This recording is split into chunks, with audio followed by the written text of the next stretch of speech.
So welcome back to this summer school. Today's session is going to be devoted to trade, agriculture, and climate change. And we have three sessions, three different topics. The first one will be deforestation and trade regulation. And we have the honor to have with us Professor Joanne from the EUI, and Gracia Marin-Duran from UCL. Great experts in environmental law. So they wrote a paper together on this issue, and we are looking forward to listening to them. Joanne, Gracia, you have the floor. So thank you. Good morning, everyone. Buongiorno. It's my pleasure to be here today to be presenting to you the paper we co-author with Professor Joanne Scott on the new proposed, this is still a proposed EU regulation on due diligence for forest risk commodities. So we wanted to present the paper as follows, structure the class as follows by addressing 4 issues and then hopefully have a discussion at the end. I will start by presenting to you the problem. What is the problem of global deforestation and why the EU is part of that problem, and therefore why the EU needs to be part of the solution to that global environmental challenge. And then Joanne will be explaining to you what the EU is contemplating to do. So what are the main aspects of the proposed EU due diligence regulation on forest risk commodities. And after this, we will be making more normative points, if you want, or 2 normative arguments. The first by Joanne of why we think the EU should be taking such a regulatory action. So should the EU take such a regulatory action? And then why it can do so from a legal perspective. And I will take up that point by talking to you about the WTO compatibility of the proposed measure. So whether the proposed measure is consistent with the law of the World Trade Organization, with international trade law. So I will start by presenting the problem that we are dealing with today, the global environmental challenge of deforestation and forest degradation. Next slide, please. Good. So just starting with some numbers so that we all have clear that we are dealing with a serious environmental problem. Is no secret to anyone that has read the latest FAO and UNEP report on the state of the world forest from 2020, that those forests are under serious threat because global deforestation and forest degradation have been taking place at alarming rates since the 90s. We have lost about 420 million hectares of forest through conversion to other land uses over the past 3 decades. Of course, this loss is not equally distributed around the world.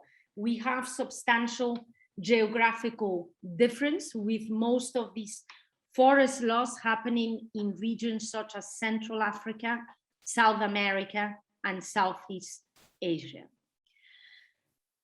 Why this is a problem in environmental terms? That is because forests play a vital role in sustaining life on Earth and our own human well-being for a variety of reasons. First, because they provide us with essential services such as clean air and water. They are also indispensable in terms of climate change mitigation. So the topic of this summer school, our fight against climate change. thanks to their natural capacity to act as carbon sinks, to absorb and store carbon from the atmosphere. They are also essential in terms of biodiversity conservation, because forests are home to over 80% of the Earth's terrestrial biodiversity. In addition, they are a source of livelihood and income for many forest-dependent communities, including vulnerable indigenous people. And more generally, forests hold intrinsic culture and spiritual values for many of us. So I hope with these data and numbers, I have been able to convince you of both the environmental and social importance of forests, and why as humans we should be concerned with their conservation and preservation. The main drivers of the global deforestation and forest degradation have been illegal logging and agriculture expansion. And this is partly due, not only due, but partly due to international demand and trade for timber products and agriculture communities. Yeah, so part of the problem has been international demand and trade for timber products and agriculture communities as the major drivers of this trend of global deforestation. Now, how much the EU is part of that problem? Could we have the next slides, please? The EU is part of this problem, of this dangerous trend towards global deforestation and forest degradation, not because it is destroying forests within its borders. In fact, forest cover in the European Union itself has been continuously increasing since the 90s. Yeah, so the problem is not because the EU is destroying forests within EU borders. The problem is rather because the EU has been one of the world's largest importers of commodities that have caused deforestation in other countries. Since 2017, it is now the second largest importer after China. It was the first before that. Yeah, so second largest since 2017. According to the data that we have for 2018, 6 commodities have been responsible, or have the highest share, if you want, of the EU's responsibility for global embodied deforestation. So deforestation that is embodied in the products that the EU imports from other countries. That is soybeans, palm oil, cocoa, coffee, timber, and beef, in that order, from countries such as Brazil. China is not one of the main exporters of these commodities to the EU, of forestry commodities causing deforestation, but China is now the largest importer of those commodities. And because of this reason, that the EU is part of the problem of global deforestation through its consumption of imported commodities. So the responsibility of the EU is consumption, import driven. Trade needs to be part of the solution. It is not enough for the EU to make sure that its production processes are sustainable at home. By doing that, it will only address part of the problem, because as I said, most of the EU responsibility does not come for destruction within its borders. So from its own agriculture and forestry production process, but rather from the commodities that it consumes and imports from other countries. And for this reason, not only regulating domestic production, but also regulating trade and imports needs to be part of the EU solution to this problem, needs to be part of the action that the EU takes to reduce or eliminate its responsibility for this global environmental challenge. So before I give the floor to Joanne, I wanted to say a few words on the international legal framework that we have on forest conservation, because these will provide us with some normative framework against which we will first analyze the EU action and whether it should take that action and whether it can take that action. It's important to have that as the normative background to that discussion. So 2 points, important points to note here, is that from an international environmental law perspective, we cannot say, we wish we could say it, but we cannot say that the EU is under a strict treaty-based obligation to reduce its consumption and importation of commodities that cause deforestation in other countries. It is not under a strict legal duty to act. We cannot say that from an international environmental law perspective, and the reason for that is that even though we do have some multilateral environmental agreements that deal with forest conservation, the Convention on Biological Diversity mainly, but also to some extent the Paris Agreement, these treaties, they place conservation and sustainable use obligation on the parties with regards to forests within their borders. Yeah, this follows the principle of state sovereignty over national resources within their territory. Yeah, so the EU is under these treaties under an obligation to protect forests within EU borders.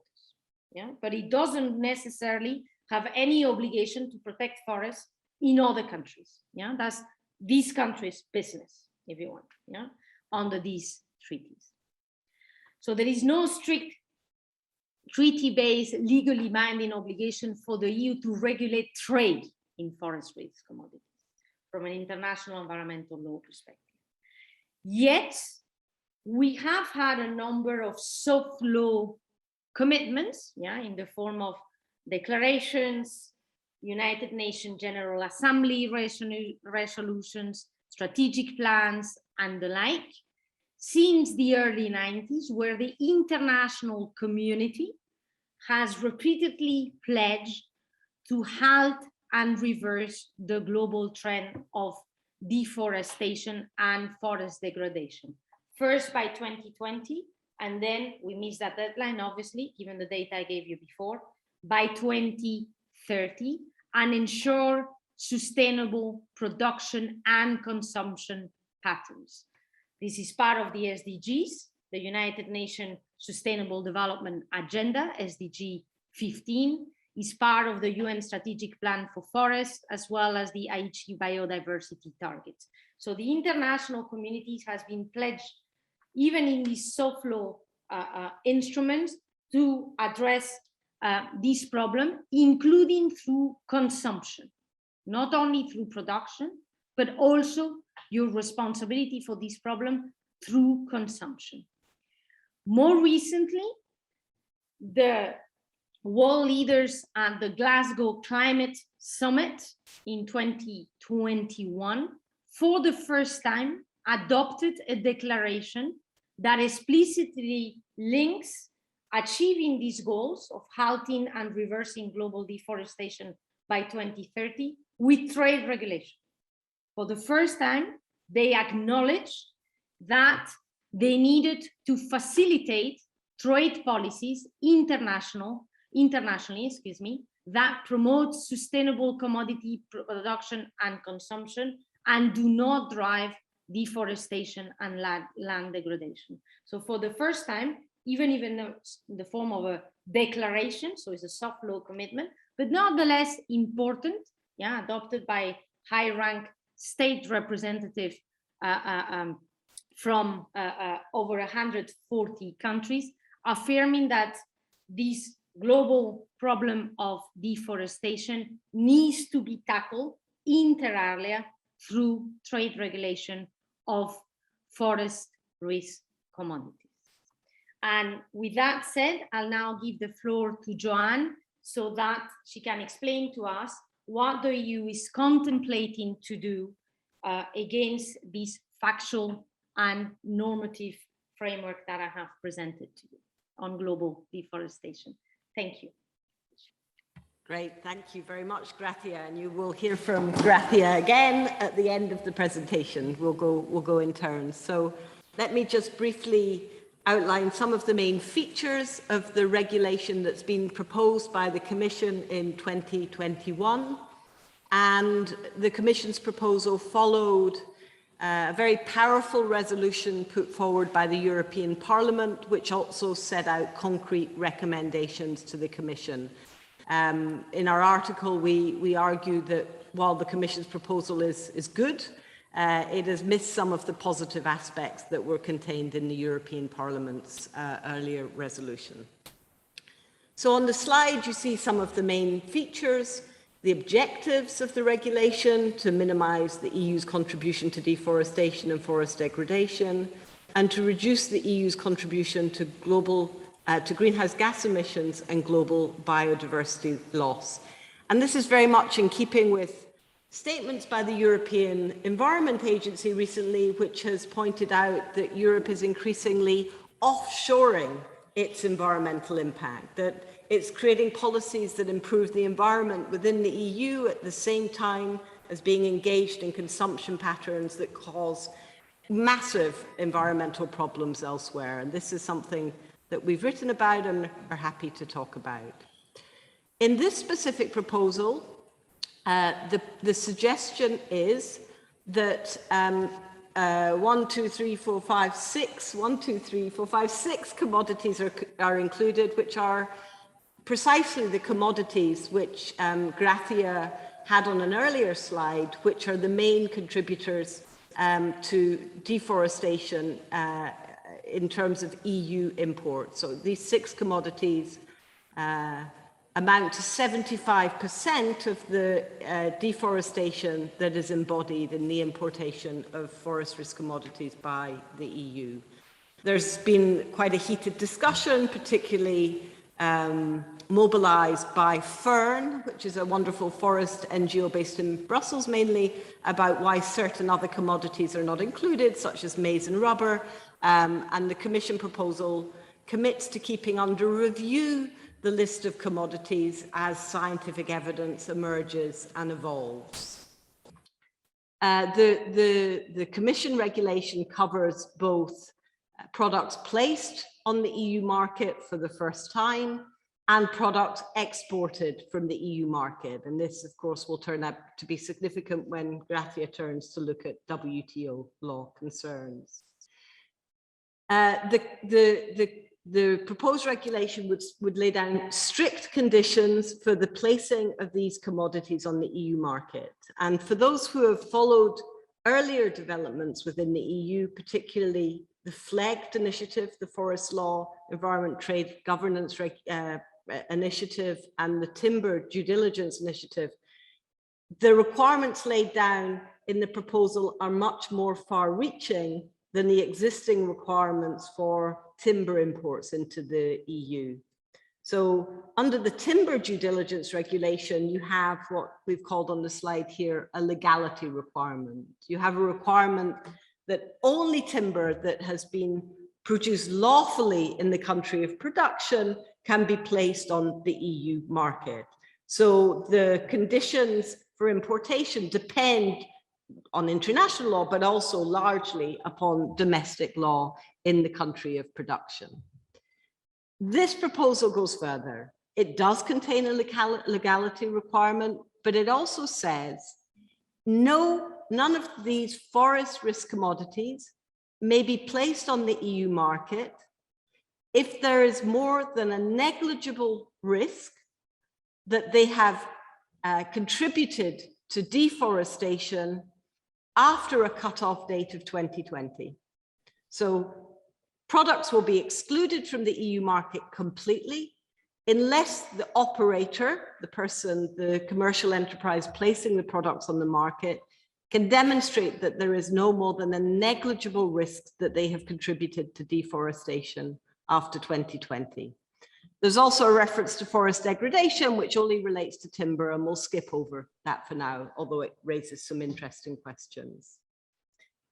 In order to demonstrate that there is no more than a negligible risk, the operator must engage in due diligence, must undertake a due diligence process, which is laid down in quite a lot of detail in the proposal. Gather information, assess the nature of the risk, propose measures to mitigate the risk in order to ensure that there is no more than a negligible risk of deforestation. So it's no longer based on third country law, on the law of the country of export. There is a sweeping no deforestation requirement contained in the proposal. The due diligence system will operate on the basis of what we call here a three-tier country benchmarking system. And this was not in the European Parliament's recommendations. This is something the Commission has dreamt up itself. Countries will be allocated to one of three categories: a low risk category, a standard risk category, and a high risk category. And the intensity of the due diligence requirement will vary depending on which category a country is situated in. For high risk countries, the due diligence requirements will be more far reaching, and the responsibility of member state competent authorities to check products entering the EU market will be much more onerous. All countries will start off by being considered standard risk, and it will be for the Commission to decide whether to move countries into either the low risk or the high risk category. And the Commission has to take into account information that is provided by the country in question. It has to follow various procedural requirements, such as a duty to notify a country of its intention to shift its categorization, to give reasons, and so on and so forth. And when you look at the benchmarking system, it has something in common with the current system for regulating illegal, unregulated, IUU, illegal, unreported, and unregulated fisheries. So moving a country or proposing to move a country to a high risk category is like waving an orange flag and saying, look, you're in our sights, we're concerned with what's happening. And so we want to have a conversation with you about how we can improve things. And in the case of IUU fishing, this has actually generated some important policy changes in countries which have been under threat of exclusion from the EU market.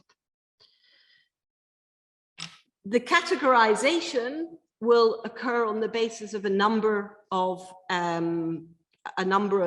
assessment criteria which are laid down here.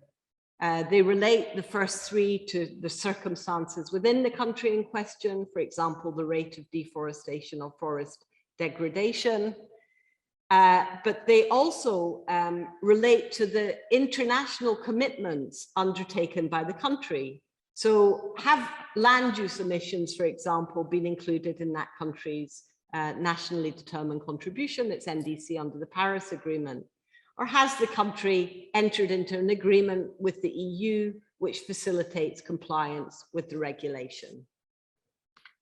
Now, these assessment criteria are going to turn out to be extremely important. When I look at them, I immediately think of the WTO case, the GSP case, the EU EC Generalized System of Preferences case, and Gracia will talk about the WTO dimension.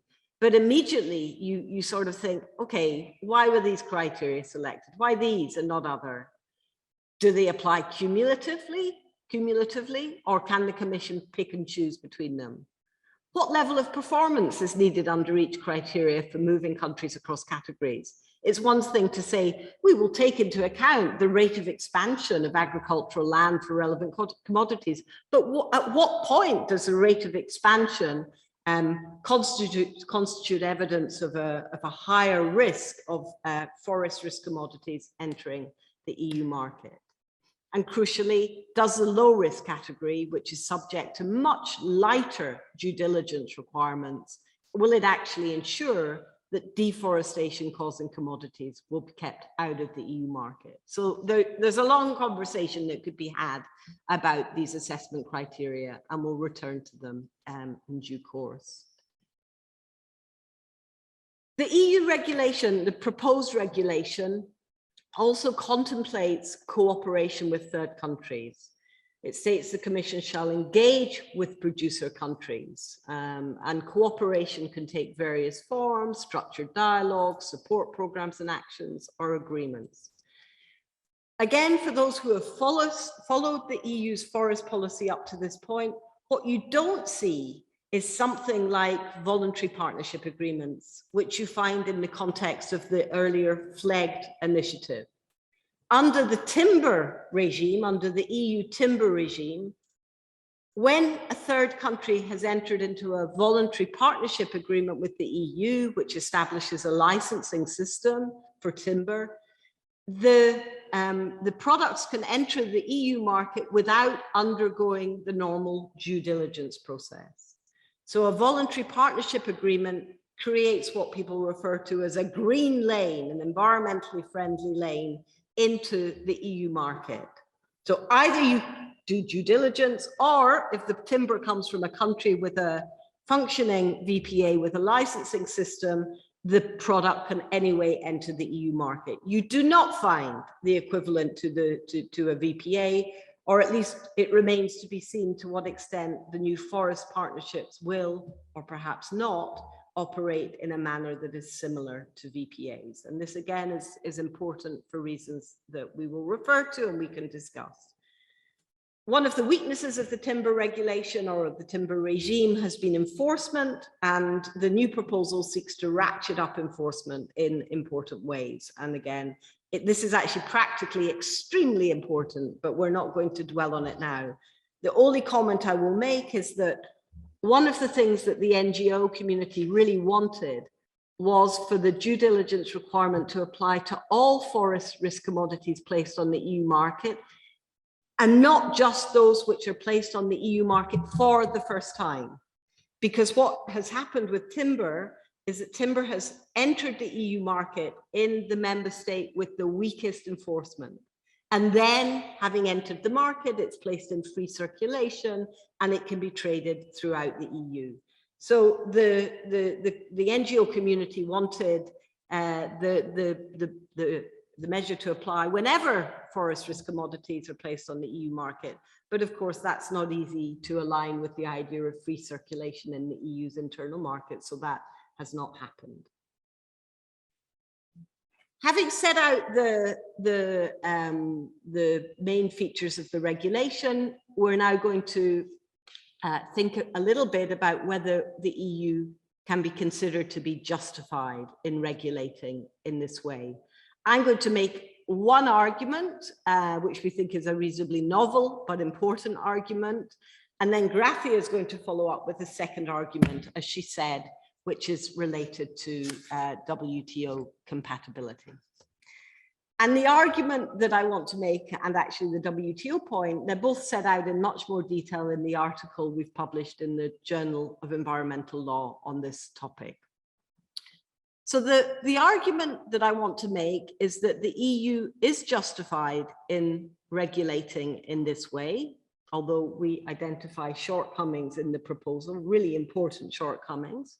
But in principle, the EU is justified in regulating in this way. And we look to the concept of complicity to make this argument. And there are lots of different concepts of complicity, but we draw on work by Chiara Laporta and the political philosopher Bob Gooden to make our argument. We find their version of complicity works well. It's a fairly demanding version, but actually that in a way makes our argument even stronger. So according to them, moral responsibility for a complicit act arises when an actor, in this case the EU, knowingly makes a potentially essential causal contribution to wrongdoing by another actor. That is to say, moral wrongdoing attaches, or moral responsibility rather, attaches not only to those who are directly engaged in that wrongdoing, the principal agent in Laporta and Gooden's language, but also those who engage in acts or omissions which have the potential to contribute causally to that wrongdoing. The secondary agent, the complicit agent. EU regulation of trade in forest risk commodities has the potential to reduce global deforestation. And I'll say something more about that in a moment. Because EU regulation has the potential to reduce deforestation, if the EU fails to act, it is making a potentially essential causal contribution to deforestation. It can therefore be considered complicit and therefore morally culpable in the wrongdoing that is constituted by that deforestation. That argument obviously rests upon the claim that EU regulation of trade in forest risk commodities has the potential to reduce global deforestation. And we believe that it does, and in fact, the Commission very explicitly believes that it does in the explanatory memorandum to the proposal which we're discussing here. The potential of the EU to reduce global deforestation through trade regulation arises partly because of the size of the EU market for forest risk commodities. As Gracia told us, 16% of the deforestation that is embodied in traded commodities is imported into the EU. 24% in China, 16% in the EU. But the EU's potential contribution also arises, did you notice, Francesca, there's somebody in the waiting room? Yeah. Also arises as a result of the EU's cooperation with producer countries. And we talked about voluntary partnership agreements under FLEGT and forest partnerships under the new regime. Cooperation with producer countries has and can continue to lead to a strengthening of forest law and governance in producer countries. And this impacts not just the volume of deforestation that is embodied in exports to the EU, but it also impacts on the volume of deforestation that is embodied in exports to other countries and embodied in products which are consumed domestically.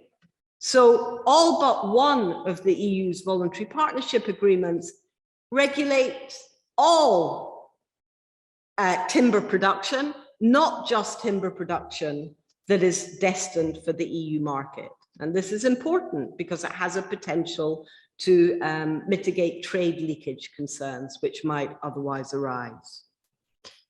Finally, experience with FLEGT, with the timber regime, shows us, and here we're drawing on work by Christine Overdevest and Jonathan Zeitlin, sociologists who have looked closely at FLEGT.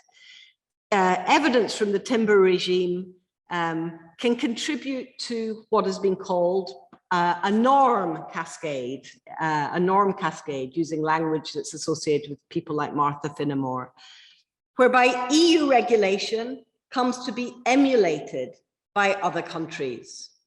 And indeed, other major timber importing countries, such as South Korea, Japan, Australia, and Canada, as well as the United States, which was also a first mover in this respect, have adopted timber legality assurance schemes, which are relatively more or less modeled on FLEGT. Now, our Chinese colleagues who are in the room will be able to tell us more about progress in the adoption by China of a timber legality scheme. Overdevest and Zeitlin talk about this as a work in progress in China, and it would be interesting to receive updates. But regardless of the state of play of developments in relation to China's own timber legality assurance scheme, 70% of China's exports of timber, whether in raw form or more often in processed form, are destined for countries that now have a timber legality system modeled on the EU and the US system in place. So regardless of the evolution of China's domestic legislation, China is the world's biggest importer and exporter of timber. And now when it processes timber, makes it into garden furniture, it is on the whole that those timber products are now, to a very significant degree, destined for countries which have timber legality systems in place. And we would argue that the new proposal has a similar potential to generate, or at least to contribute to, a norm cascade of this kind globally. Although we consider EU action to be justified, we are, as I said earlier, critical of the proposal. We think that it has shortcomings, particularly by comparison with the European Parliament's recommendations. The proposal does not include human rights protections, in particular the protection of the land tenure rights of local communities and indigenous peoples within its scope, and we think that this is a mixed opportunity. A mixed opportunity? A missed opportunity. We're also critical of the fact that the proposal only includes forests and does not seek to protect other natural legal systems which are important from a climate change or biodiversity perspective, such as grasslands, peatlands, and so on. But with that, having argued that the EU does not have an obligation, Gracia argued the EU does not have an obligation to regulate trade in forestry commodities under public international law, I have argued that the EU has a moral obligation to do so by looking to the concept of complicity, and we draw on legal arguments and making that argument from complicity. But now Gracia is going to turn and take us back to law and look at the law of the WTO.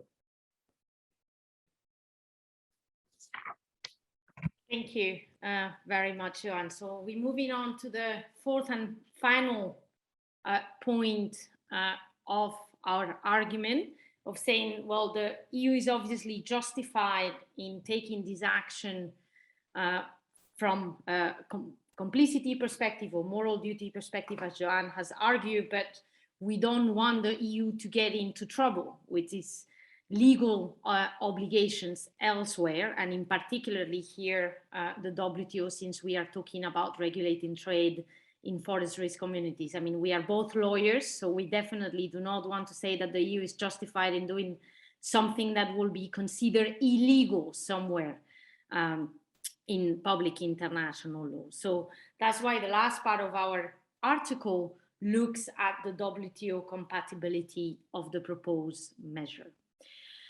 And here we make 2 points essentially. The first one is that very likely, almost certainly, the proposed regulation will violate the EU's core non-discrimination obligations under the GATT, the Agreement on Tariffs and Trade. That is the most favored nation treatment obligation and the national treatment obligation, which prohibit discrimination between like products. Yeah, so in very simple terms, these obligations in WTO law, they do not allow you to differentiate, to treat better one product than another if they are considered like. But you'll tell me, well, but these products are not really like. How can you say that beef causing deforestation is like beef not causing deforestation? Yeah, so deforestation causing beef and deforestation free beef, yeah, or any other product that we have mentioned, or timber and so on, are not like. Well, they're not like from an environmental perspective, but they are like from a WTO perspective, because in WTO law, like products essentially means competing products. Insofar as the products are or could compete on the EU market, yeah, so you have some consumers buying deforestation-free timber and others that don't really care and buy deforestation-causing timber. Such products will be competing on the market and therefore considered like. And if this is the case, that consumers view these products as like, as a regulator in principle on the WTO law, you are not allowed to ban one product and allow the other, or to treat one product better than the other for regulatory purposes in any way, yeah, by imposing more strict and requirements on one product and softer requirements on another. So if we look at the regulation, yeah, you could see clearly that tension with these non-discrimination obligations will arise, because the regulation does that, yeah, it seeks to allow products that are certified through the due diligence process as being deforestation free, and not allow those that cannot be shown to be deforestation free, as Joanne has explained, an eligible risk of deforestation, yeah, of not having been produced causing deforestation. That's exactly what the regulation seeks to do. The regulation also, through the country benchmarking system, seeks to impose higher due diligence standards on commodities that come from countries that are categorized as high risk vis-a-vis commodities, competing commodities, from countries that are categorized by the Commission as belonging to the low risk group, which only need to comply with the simplified due diligence procedure, as Joanne was explaining. So the regulation does exactly that. It draws regulatory distinction among products that are competing on the EU market, yeah? And on that basis, it is very likely to come into tension with the GATT non-discrimination obligations. But that is likely to be the case, in all honesty, with most trade-related environmental regulations, because that is exactly what they do. They establish distinctions between products, yeah, on the basis of their environmental quality or environmental footprint. The key question for us is not so much whether the regulation will violate these non-discrimination obligations, but whether it can be justified under the general exceptions, and in particular, Article 20G, which relates to the conservation of exhaustible natural resources. Next slide, please. So that is really where the key WTO case is not in establishing a violation with the main obligations. As I say, this is likely to happen and likely to be successful. The key point for the European Union is whether it can justify the measure under Article 20G as a measure that relates to the conservation of exhaustible natural resources. And our argument here is that it can, if it designs the measure a little bit better. Okay, so Article 20G imposes two main conditions on countries to justify measures that have been previously found to be incompatible with the core non-discrimination obligations. The first one is that you need to show that your measure is related to the conservation of exhaustible natural resources. We don't think that the EU will have any problem in meeting these requirements. It is clear that forests are a natural resource. And it is clear also from the data that I provided at the beginning of the presentation that such natural resources are exhaustible, since deforestation is happening at alarming rates over the last 3 decades, according to UN bodies. Yeah, so this is not data from just anyone, it's data from UN agencies that have competence, yeah, in overseeing progress in the forestry sector. Yeah, so this is sound evidence that you can bring to the WTO to show that forests are not exhaustible natural resources. One counter argument here, or one concern that may be raised, is to say, well, yes, it's true that forests are exhaustible natural resources, but the problem with this EU regulation is that it doesn't only seek to protect forests within the EU, insofar as it applies to domestic products, but also forests outside the EU, insofar as it also applies to products that are imported into the EU. Yeah, so if these products cause deforestation, they cause deforestation abroad. They destroyed forests outside the EU territory, not within the EU territory. So the EU does not have the right to do so. We contest this position for two reasons. First of all, because there is nothing in the text of Article 20G that imposes such a territorial jurisdictional limitation on Article 20. In fact, the term territory does not appear anywhere in Article 20 of the GATT. But even if we wanted to imply such a territorial jurisdictional limitation, we argue that there will be a sufficient nexus between the European Union and these forests that are being destroyed in third countries as a result of imports of commodities into the EU, because the destruction of forests does not only affect the countries concerned, so whether Brazil destroys the Amazon does not only have implications for Brazil, it has global transboundary implications in terms of climate change and biodiversity loss. As we mentioned before, deforestation is the second largest source of greenhouse emission, right after the burning of fossil fuels, and a major cost of habitat destruction and biodiversity loss.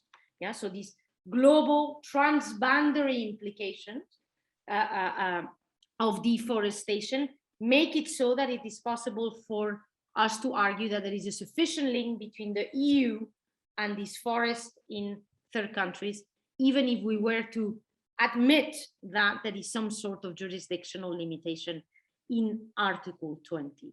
So the first part, the first condition of Article 20 related to the conservation of exhaustible natural resources is quite straightforward. It's quite likely that the legislation will pass this without major problems.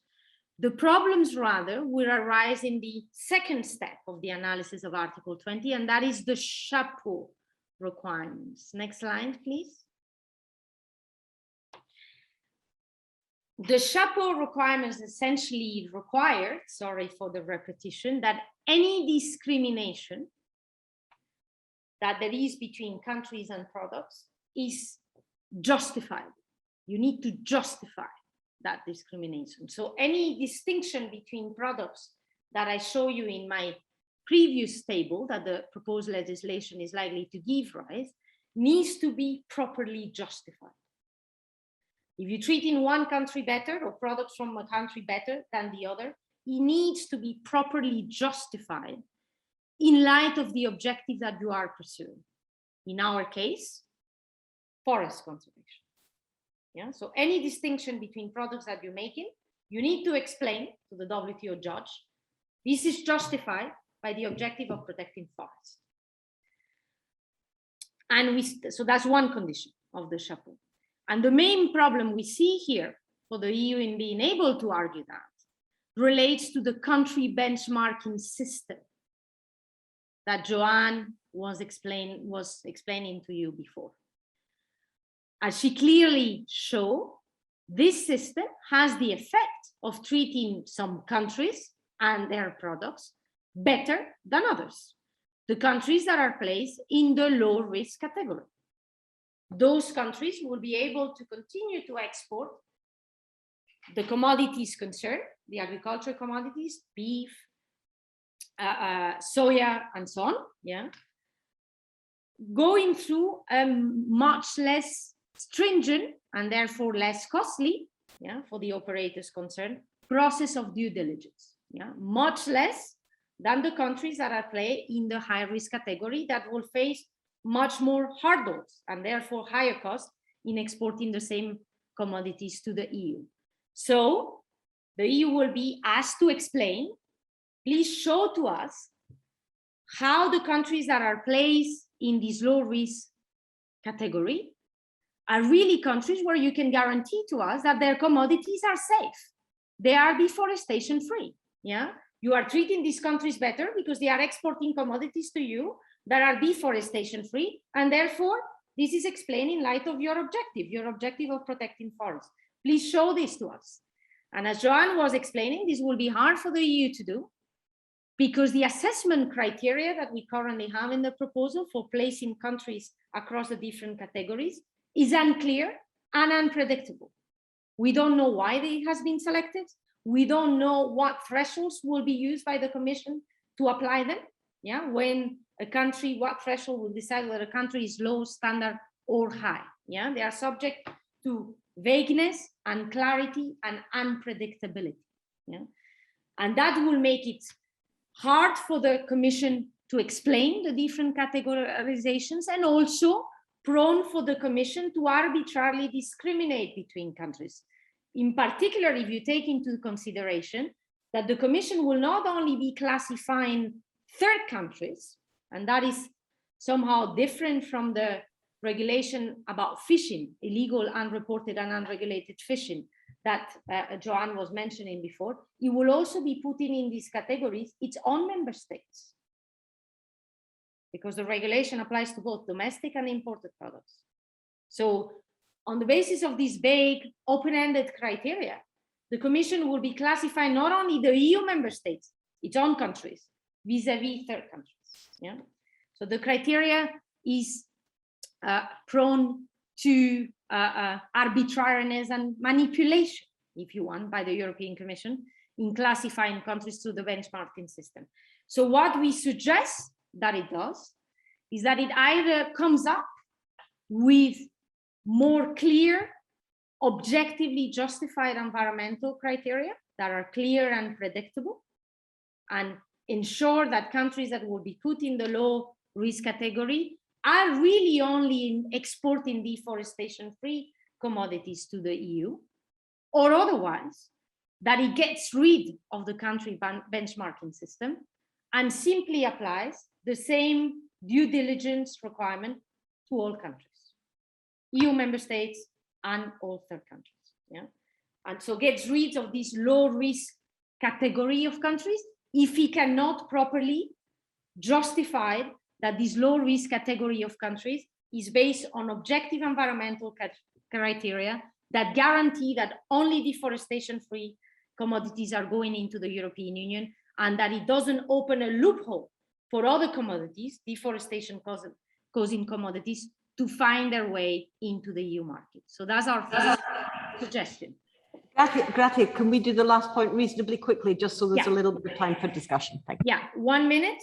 The second point relates to cooperation with affected exporting countries. As Joanne mentioned earlier, we don't know what form this cooperation will take, what form these new forest partnership agreements will take, how they will look like, and whether or not and to what extent they will build on the positive experience that we have of the VPAs, the voluntarily partnership agreements for timber at the moment. We don't know that, and we encourage in our article that the EU does so, and that this forest partnership agreement built on the VPA experience and become an integral part of the new legislation in practice, given the importance of cooperation with affected exporting countries in practical terms, as Joanne previously explained, but also from a WTO perspective, because both WTO and international environmental law show a strong preference for cooperative approaches, cooperative solutions in addressing global environmental challenges such as deforestation. And on that point, I conclude our presentation, and I'm happy to address together with Joanne any questions that you may have. Thank you very much for your attention.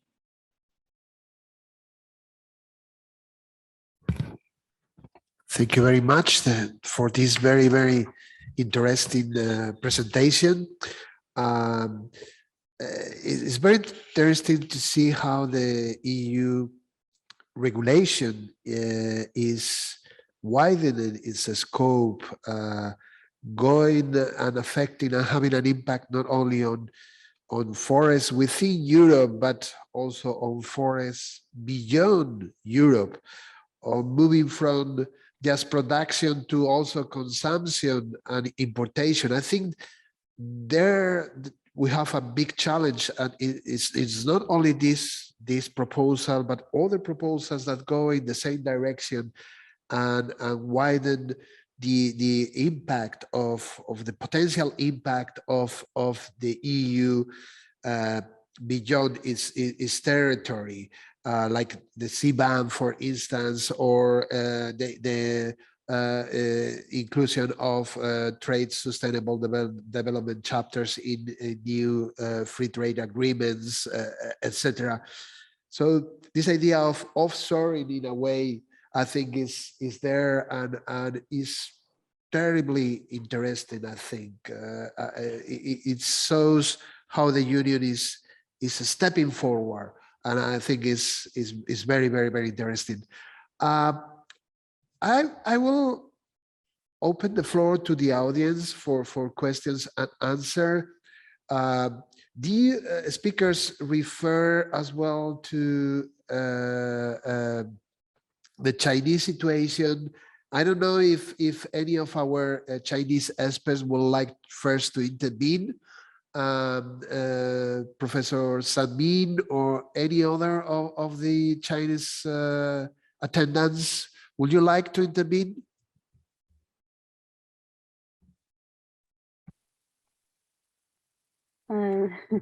Jerónimo, thank you so much. Wonderful presentation. Today, I just listened and have learned something new. It's totally from my specialty. But I suggest when our master degree student comes from Cass University, maybe he has something to say. Wonderful. Yang Kunhao. He also will be will go to the EUI for the master degree or further study. Hello. Hello. Hello, everyone. Thank you, professors, for your excellent presentation. And I would like to introduce something or the similar policies in China first, before I have some comments to the presentations or some questions. Yes. And as far as I know, that the Chinese government is very reluctant to the concept of due diligence in the regions of the high risk industries.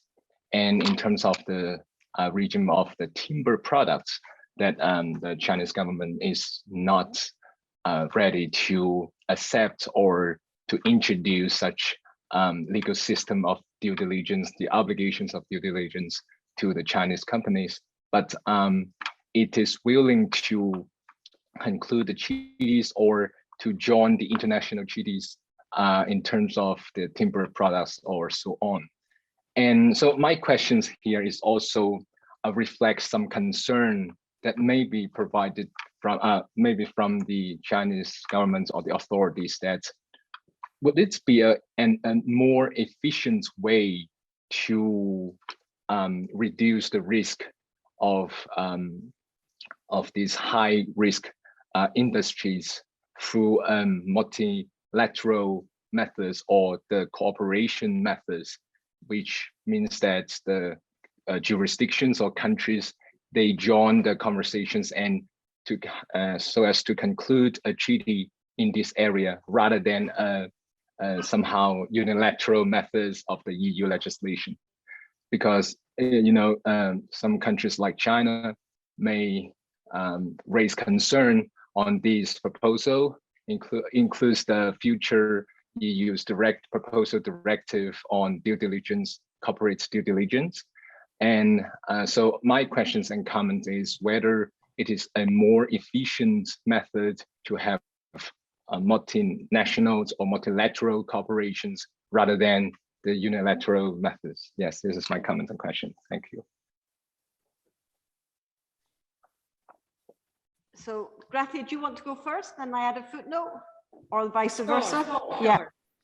Thank you very much for your comments. I had thought that China was contemplating, may have been contemplating similar measures with regards to timber, but then my source might be wrong.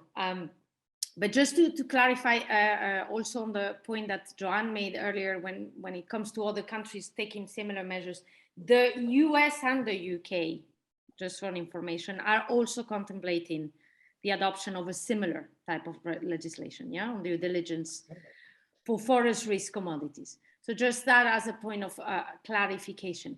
Whether a multilateral cooperative solution will be better, going back to your question like this, for sure, for sure. No international lawyer will ever tell you otherwise, for sure. But the question here is not that. The question here is, what do you do if in a situation like we are now, where you are faced with a clear problem, yeah, that has been recognized for not 1 year, 2 years, 3 years, 3 decades, okay, yeah, in a variety of documents, and not documents just by anyone, yeah, Glasgow Summit, yeah, high representatives of the state, United Nations General Assembly with the SDGs, etc., etc. You have a global environmental problem that has been clearly acknowledged and recognized for already 30 years. And yet there is no political will to negotiate a multilateral agreement. What do? We let the world burn? Waiting? So the question is not, is unilateral better than multilateral? Of course not. Of course not. Multilateral is always better. And in fact, you will never fully solve the problem without proper multilateral action. But the question is, well, what do you do when this multilateral action does not seem possible? Because in all fairness to the European Union has been pushing in different fora, for the negotiation of the multilateral treaty on forest conservation. And it has gone nowhere. So what do you do with that? When you push for a multilateral solution and it is not feasible because there is not the political will on 1, 2, or 3, or 4 of the key players, and I don't need to name them, okay? What do you do in that situation? You just wait and see while the world is degrading in environmental terms? Our message, I think, with Joanne, but she can, is to say, well, no, the EU does not have to wait and see. Yeah, it needs to act unilaterally within the permissible boundaries of international law. And that's why the WTO compatibility angle is important. Yeah, unilateral action, as long as it is permissible, yeah, within the boundaries of permissible unilateral action under international law, and at the same time, be ready and genuinely committed to cooperate with the countries that are willing to do so. Why? We put an emphasis on the new forest partnerships as an integral part of the legislation. Yeah, so definitely keeping open, yeah, the road, and a genuine commitment to cooperate and to find cooperative solutions to the problem with those countries that are willing to enter into those negotiations and negotiate the agreement. Joanne, do you want to? Thank you. Thank you for the question. It's nice to see you here with us, and I'm looking forward to you coming in September. So I just add a footnote to Gracia's very helpful answer. I mean, I think one of the interesting things that we're seeing is the emergence of new categories. So in between the unilateral and the multilateral, we're seeing in this example the emergence of the transnational. So the idea of a norm cascade being that there is replication over time of similar systems, and that these similar systems come to act in concert and together. So we're seeing more and more institutionalization of cooperation between countries with timber legality systems modeled on the flag. So we end up with something that's not multilateral, but it's not unilateral either in the end. It becomes transnational. Yeah. And I think also Gracia's point, you know, about the EU, I think one of the EU's aspirations has been in these areas, you know, whether it's CBAM or shipping, or indeed in other areas like financial services, has been to help to unblock multilateral negotiations. Because when the EU acts, the more unreasonable its action, ironically, the more impact it might have, because the default position of refusing to cooperate international changes. It stops being let the forest burn, and it becomes don't sell your products on the major international markets. And then the incentives for international cooperation shift, and we hope over time, therefore, that the first best solution of multilateral cooperation will be realized. And we see an example of that, not a very, a flawed example, but an example in ICAO, in the International Civil Aviation Authority, which is moving towards the adoption of a market-based measure for greenhouse gas emissions after the threat of EU unilateral action in the aviation sector. To be continued as a discussion in the fall. I'll have to learn how to pronounce your name. Yeah, Kun Hao. Yes, and if I may, I can have some response to your comments. And the reason why I raise these questions or comments is mainly because that the Chinese legislative, as I know, that has begun to research on the future EU corporate due diligence directive and to find out the legal responses or the legal reaction in to face the challenges or the potential challenges that Chinese corporations may face in the future. So this is the reality that the Chinese legislative is working on the responses to this future EU legislation as well as this proposal. So this is the reality that, or the potential conflicts that may incur in the future. And I fully agree that the goal of the deforestation or the human rights, environmental protection is high on the agenda of the Chinese government. But I just think that the potential risk or the potential conflict may probably incurred in the future, and there may be some new problems or new disputes, no matter in WTOs or the under the future CAI, the comprehensive agreements between the EU and China on investment. So some new dispute will be incurred. Yes, this is my comment. And thank you very much for your excellent comment too. Thank you. Thank you very much. I see certainly every day more this pattern of performance of the European Union strategies, because multilateral is almost blocked and is very, very difficult. I mean, the EU is active, is proposing, is always open to that multilateral cooperation. But if that's not possible, then we move to bilateral, to unilateral measures. And this is not only in deforestation, it's practically in all areas of trade, and I will say even beyond trade. This is a way of soft regulation, in a way, soft global regulation, an exercise of soft power. And we can say it as well with the new screening on foreign direct investments or with foreign subsidies, for instance, and with international public procurement. So we have a lot of tools going in the same direction.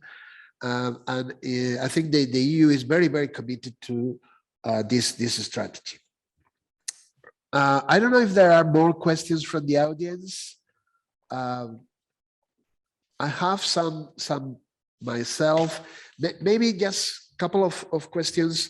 The first one relates to this cooperation with third countries, which both of you mentioned is key. These EU forest partnerships, and that the regulation is not clear. How do you see, what will you be proposing? Which form do you think is better for this EU forest partnership or for this cooperation with third countries? So that's my first question. The second one is about the differences between the EP, the European Parliament resolution, and the final Commission's proposals. You saw two shortcomings comparing these two tests. The first one was on human rights, and the other one was on including only forests and not other. Do you have an explanation for these shortcomings in a way? If they were already mentioned in the resolution, is there a reason or a justification for letting them down? What do you think? Thank you very much. Gracia, you want to go first? I think you can take this one first. Okay. Okay. So on the international cooperation, it's a very good question, and my answer, I think, is reasonably straightforward, and that is that the voluntary partnership model has been slow, demanding, burdensome, but a good one in my view. And over time, we have started to see it pay dividends. But the EU needs to invest much more, not just economically, but politically, to follow through with those partnership agreements.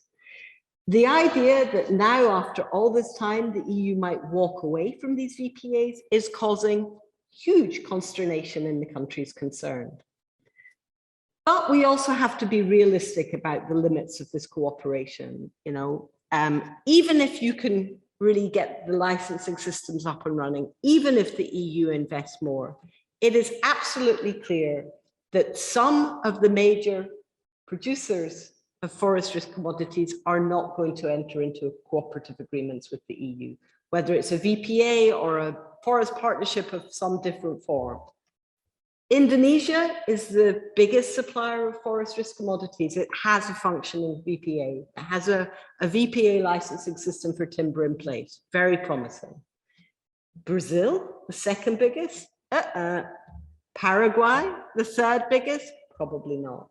So there are always going to be limits to cooperation, but I think, based on a lot of research that's been done, particularly by the NGO Fern, that the VPA model is one that should not be abandoned at this point.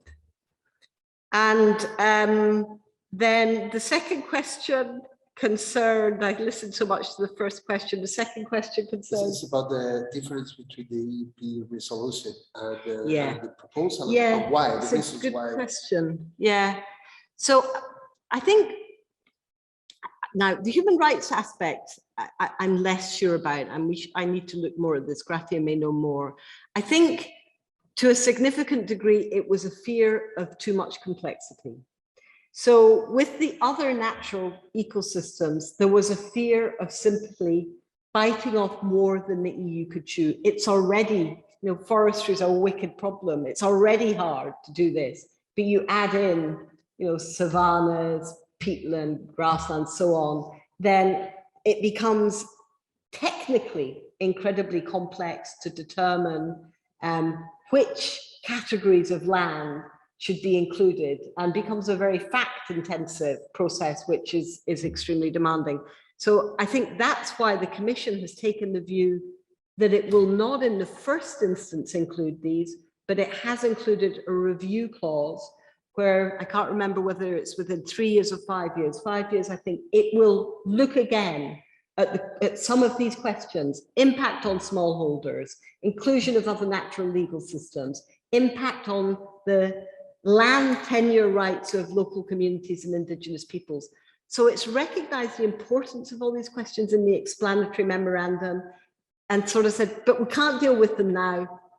This is going to happen in a second stage. Now, we all have to keep a very close eye on the second stage, because the EU is famous for including review clauses, which nothing happens in relation to, and sometimes they even disappear, because in the process of legislative consolidation, the lawyers in the different institutions will say, this is just a procedural clause. We can remove this without European Parliament or Council approval. So sometimes they literally disappear from the text without people noticing, which is really shocking. So we have to keep a close eye.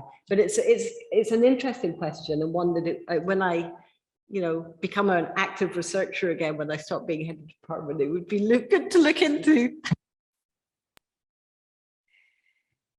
Just very quickly to underline both of the points that Joanne has said, I think that she's totally right on the fact that, even if the EU wanted to be very ambitious with this cooperation with her countries, of course, cooperation involves both sides. Yeah, so there will be countries that like Brazil, for instance, that we may imagine under the current government at least, may not be willing to negotiate such cooperation or partnerships agreements with the European Union. But in my view, and I think this is a basic point that we make in the article, but an important one, that's not really the point from an EU perspective. You should be ready to cooperate, because that means that if you are ready to cooperate and to engage in cooperation, this means that you can be less accused of unilateralism. I'm not being unilateral. I'm happy to do this bilateral if you want to. Yeah. So if you don't want to, that makes my measure entirely unilateral. But not from my side. From my side, my measure can be a bilateral one or a transnational one, as you were saying. Yeah. So it's up to you, really. Yeah. You shift the responsibility for that choice to the other party. On the complexity side, I haven't done any research myself on this, but I think you are right as well, Joanne, because we see the same trend. Just because, sorry, the person sitting next to you, I forgot the name, mentioned it before. We have seen Jerónimo. As Jerónimo mentioned, the CBAN proposal, we have seen a similar trend in the CBAN proposal, yeah, where the EU has now limited only to 5 sectors and only direct emissions, with a review clause to include more sectors and maybe indirect emissions from production. Yeah. So we see this, and I think a lot has to do with the feasibility, the practical feasibility and complexity of implementing this proposal, which obviously I think the Commission is a little bit better placed, maybe, as the technical institution in the EU to assess than maybe the European Parliament or even the Council of Ministers, quite frankly. So we see the same. I think that might be part of the reason, although it might be not the only reason. Thank you very much.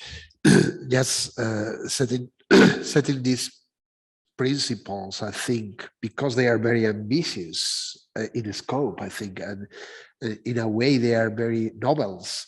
It will be a huge step forward. So I understand the caution of the Commission there, and it's a perfect explanation for it. Well, thank you very much. We are now over time, so it has been an extremely interesting panel. Thank you very much to all of you, and we make a coffee break, and come back at 1:45. Thanks to all.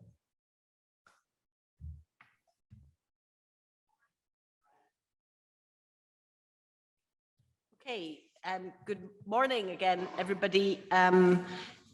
We're here for our second and final session of today, to be presented by Jerónimo. I learned how to pronounce it from Gracia just now, on trade and sustainable development chapters in the EU's new generation trade agreements. Unfortunately, I'm going to have to sneak out just a little bit before the end, so I will have to ask Jerónimo to handle his own question and answer session, which will mean that he doesn't have to be disciplined at all. Over to you, Jerónimo. Thank you very much, Joanne. Yes, we will be having in this second session two parts. The first one is devoted to trade and sustainable development chapters in EU's new generation trade agreements, and then we will have a second part devoted to greening EU common agricultural policy, with some key points given by Professor Luis Rodrigo. I have my idea is to make a brief introduction and talk a bit about the EU's new generation trade agreements, and then focus on precisely these TSD chapters.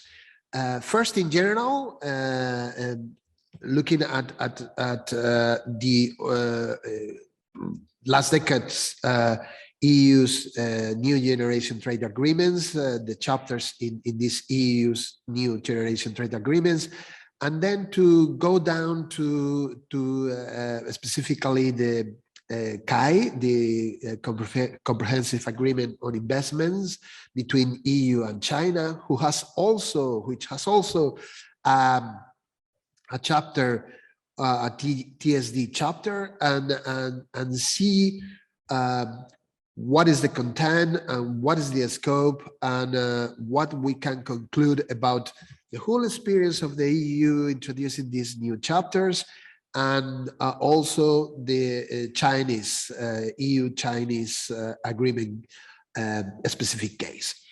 I have to also say from the very beginning that this is under review by the European Commission. A review that started some years ago, and it's still going on. And the European Commission is looking for ways forward to better monitor and better implement these TSD chapters, or also to increase the ambition of these chapters. Well, to start with, it's obvious that trade is very important for the European Union. It is also for China.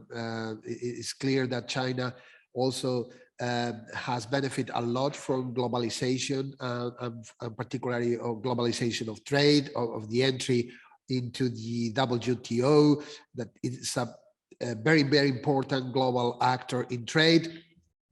But I want to focus particularly on the importance of trade for the European Union.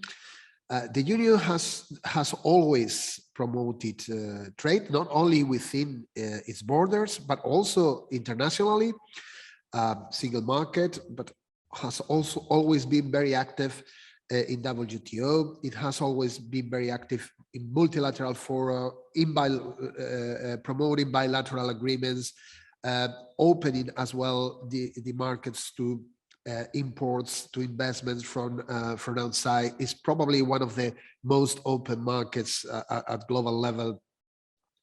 If we look into figures, we see that regarding trading goods, the Union has more than 15% of global trading goods, more than 20% in services, more than 30% on investments, about around 30 million jobs depend directly on trade within the European Union, and this figure has increased a lot in the last 2 decades. It has almost doubled, and this clearly shows how important is trade for an international trade for the European Union.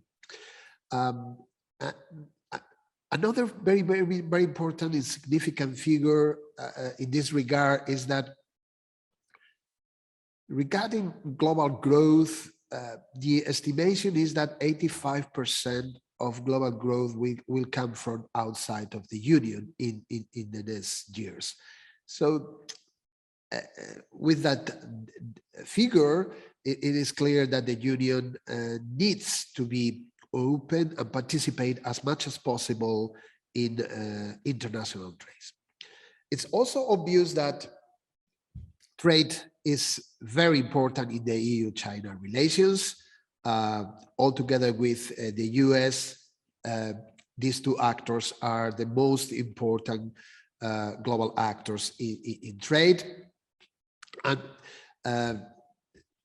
trade was and is still the main issue, the main focus of EU-China relations, although, of course, dialogues have been open in many, many other topics, but still economic relations and particularly trade is essential for this bilateral relation.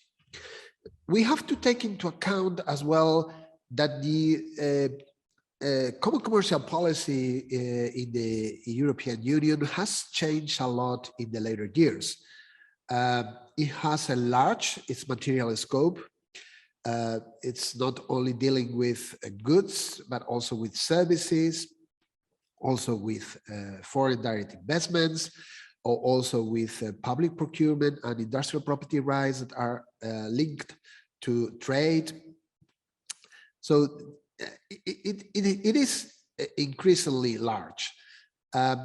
We have also seen that multilateral step forwards have been very difficult, so the Union has strategically decided to continue, of course, and keeping on open to multilateral cooperation, trying to improve this multilateral cooperation, and is one of the actors that is proposing more ambitious goals in this regard. But in the lack of steps forwards in the multilateral cooperation, it is moving bilaterally and also with a lot of unilateral measures now that have been or are in the process of being adopted. I mentioned before the new screening, the new framework screening for foreign direct investments, foreign subsidies, international public procurement, very novel tools that the Union will have, new anti-dumping rules, much more modern, a lot of new tools that will certainly change the scenario. The common commercial policy is also characterized by more coherence between internal and external action, and more intense role to values.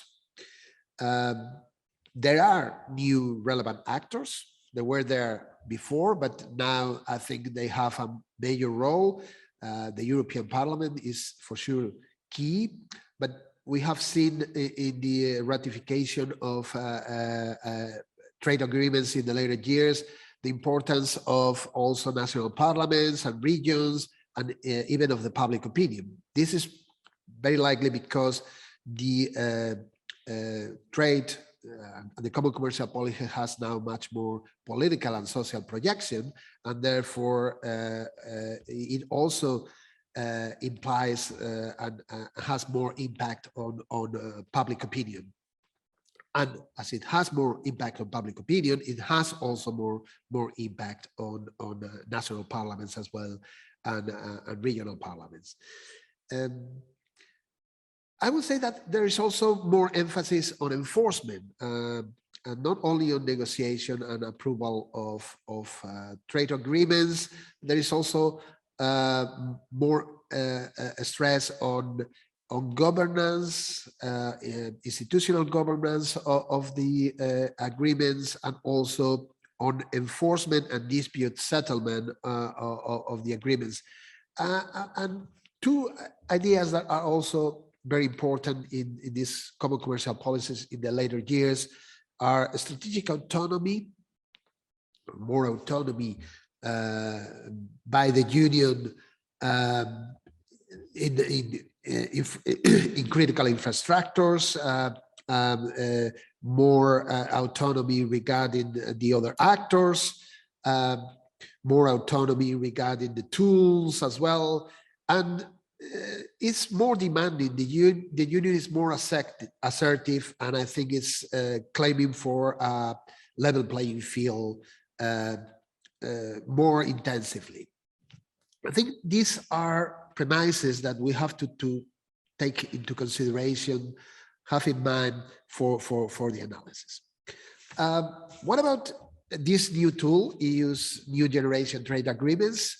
I would say that the Union has been rather frenetic in its EU negotiation and approval of these type of agreements. If we have a look, the first new generation trade agreement is said to be the South Korea one in 2010.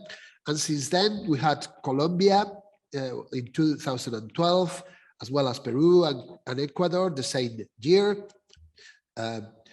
Ecuador joined this agreement in 2016. In 2013, we have Central America. In 2016, Canada. In 2018, Japan and Singapore.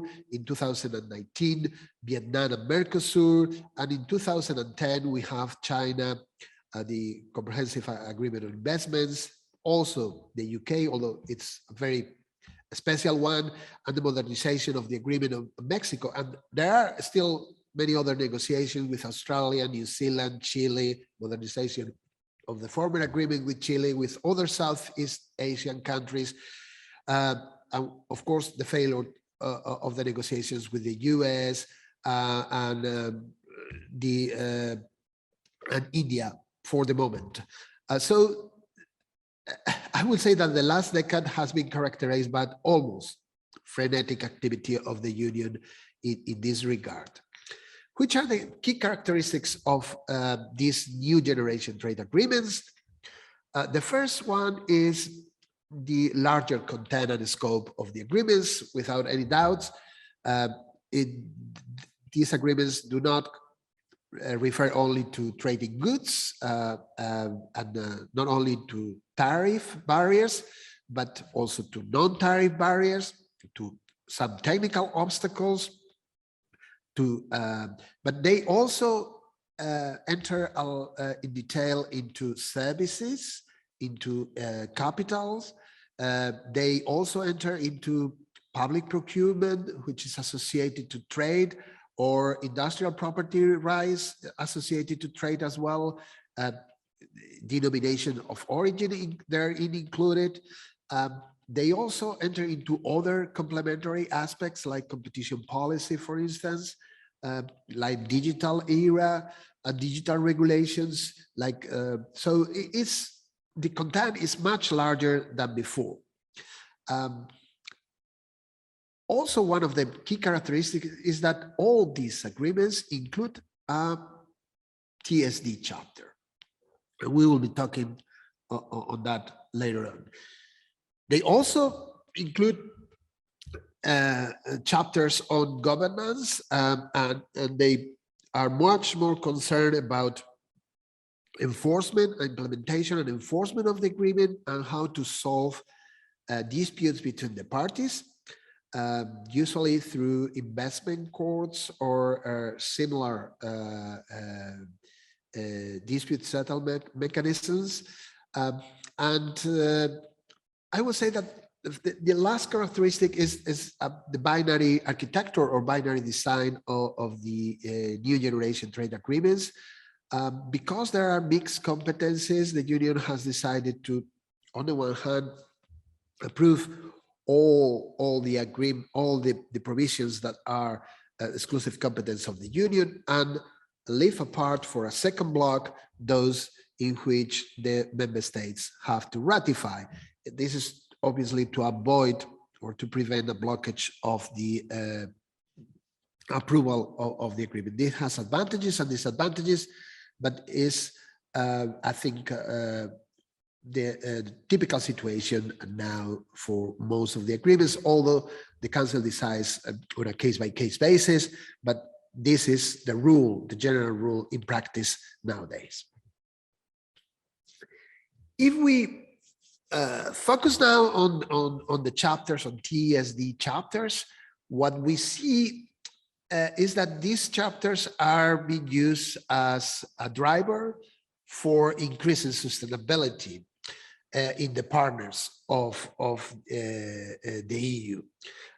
In a way, the Union is trying to use the trade agreement as a lever to push forward more commitments of the partners on sustainability, particularly labor sustainability, labor standards, and also environmental standards. Although sometimes also human rights provisions are included. Of course, the scope of these TSD chapters are very different depending on the countries. It's not the same if we sign an agreement with a developed economy with shared values as Canada, for instance. If we sign an agreement with Vietnam or with China, it cannot be the same, and therefore the TSD chapter reflects as well those big differences, this variety of the agreements that are signed by the Union. But I would say that all these chapters in general, they provide positive aspects that I have tried to identify and list on this slide. The first one is that they reinforce the commitment to implement and enhance international environmental standards.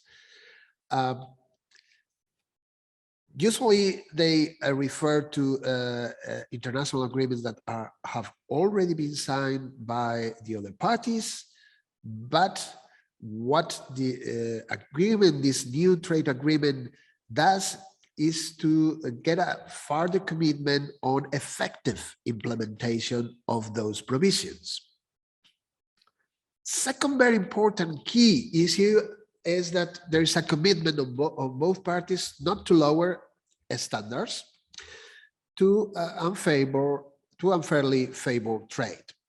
This is the claim on level playing field, which is very intensively put forward by the Union every day more. And now it includes not only economic or trade issues, but also labor standards and environmental standards. And I think this is not only a European issue, it's also a global issue. We can see the same in the US and in other actors. Third positive aspect of these TSD chapters is an increased visibility of certain interests.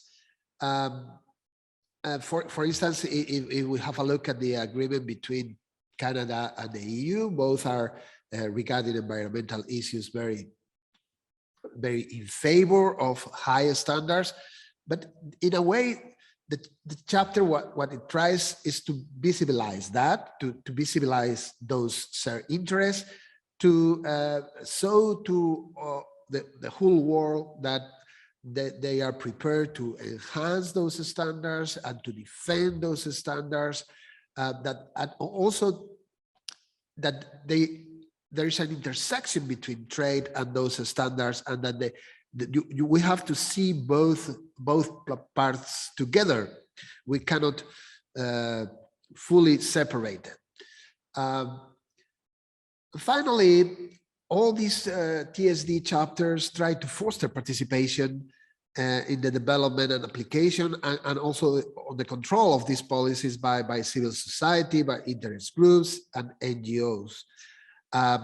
They create works and debate forums, and they try to participate those civil society groups into the identification of lacks of compliance of the agreements, that they claim that these are not fully implemented or fully complied with, and therefore that the mechanisms foreseen in the agreement to activate the compliance mechanisms are put forward. It is also true that there are criticisms and the reform proposals are still under discussion, but they will definitely tackle these issues. One of these criticisms is effectiveness. What they say is that these TSD agreements are not effective enough. And the whole discussion is related to how to improve, therefore, the effectiveness of these agreements, how to improve monitoring, if possible with sanctions, and if not, and yet there is no consensus for including trade sanctions in Europe, if not, at least improving monitoring and compliance.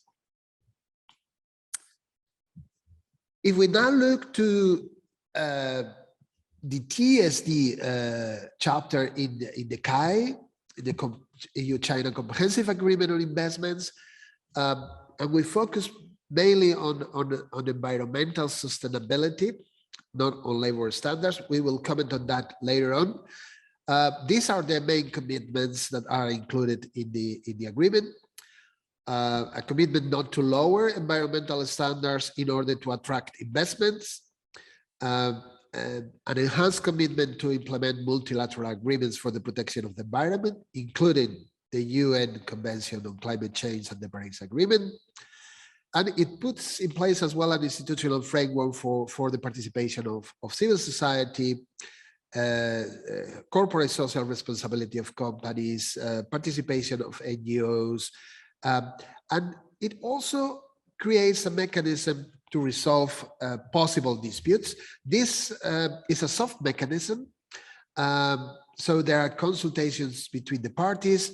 A panel of experts can be appointed, which will issue a report with some proposals for complying or solving the dispute. And then if that is accepted, then there will be monitoring of these compliance measures. It's still a very diplomatic nature mechanism. And it has two levels. On the one hand, we have the high-level supervision with the co-presidency of the vice minister, one of the vice ministers of China, and the vice minister, one of the vice presidents of the European Commission. And then a working group. There's one on investment, and there is one on precisely on sustainable development, who prepares these meetings and discuss points, and if necessary, it raises the issue to the high-level committee. So, final remarks. First of all, I see the TSD chapters as a new tool that makes easier the compatibilization between trade and sustainability. I think one of the benefits is definitely that it increases global awareness of this intersection between trade and sustainability and the need of progressive higher standards.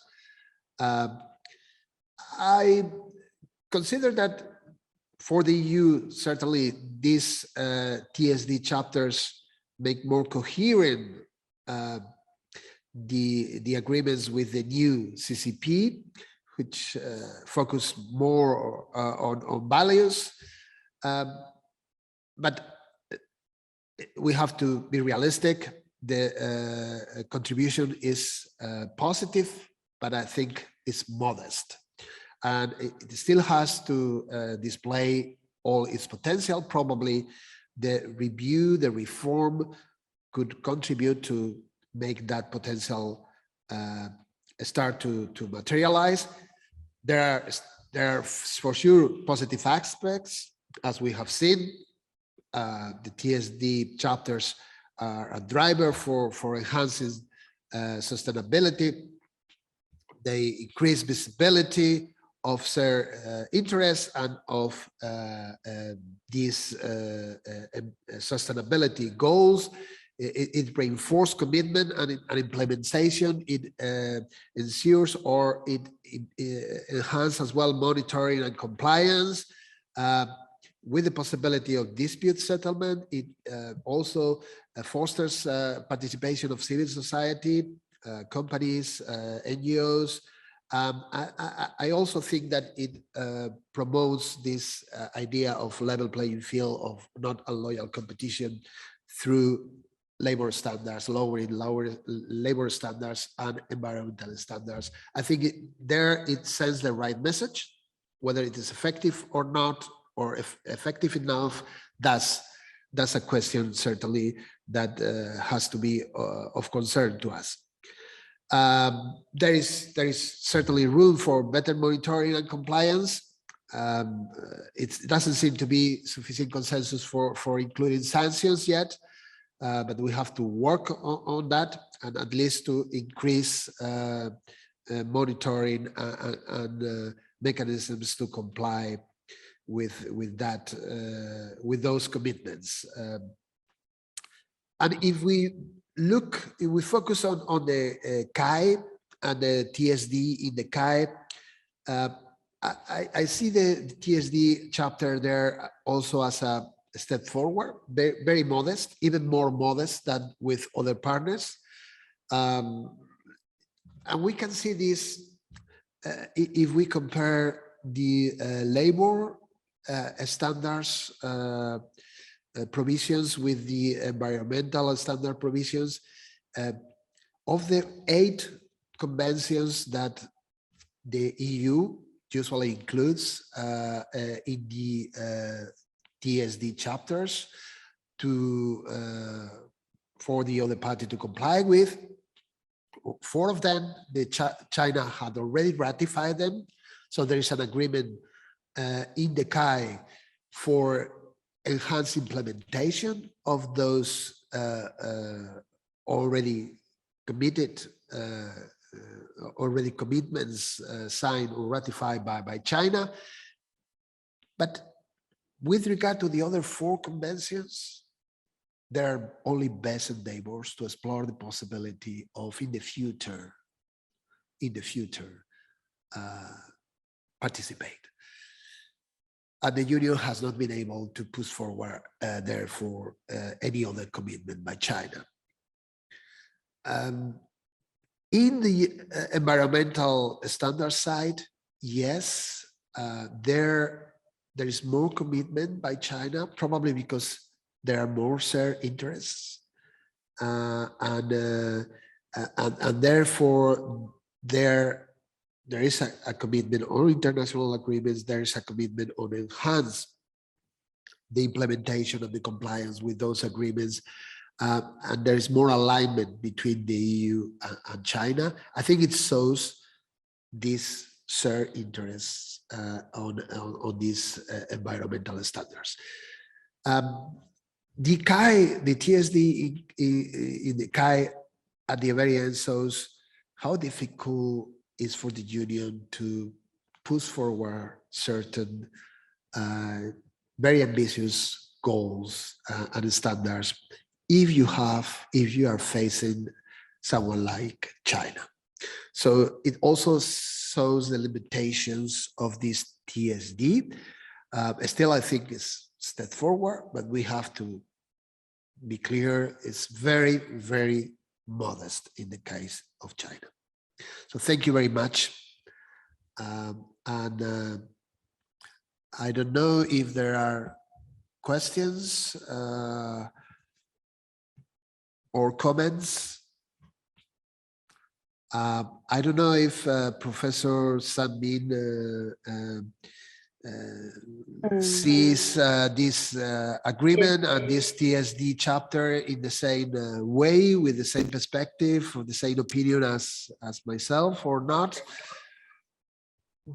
Hello. Thank you for your very good presentation. And as for the mention to the EU-China comprehensive agreement, investment agreement for the, I think for the 2 years ago, in the last moment of half negotiation for 7 years, I remember that time China community and our government very happy to celebrate this negotiate ending. And after that, that now we see after that it's happened. My question is, China after that so far is still pending, in the pending situation, cannot forward, and it seems that the Finnish negotiation process is just the first step, and after that the EU-China comprehensive investment agreement still need to be ratified or approved by the European Council, also the national EU member states parliament.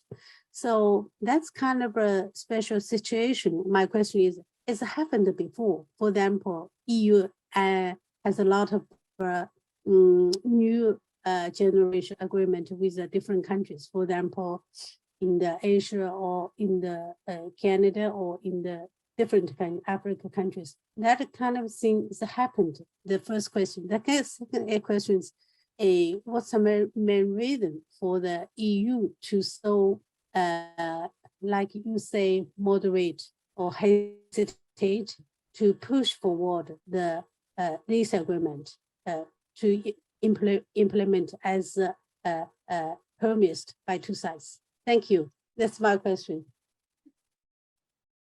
Jerónimo. Hi. So it's, yeah, I mean, I see it's a pity that the agreement at the very end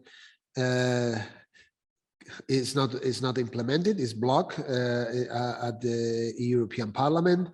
I will have liked the agreement to be put in force, ratify and put in force, but obviously,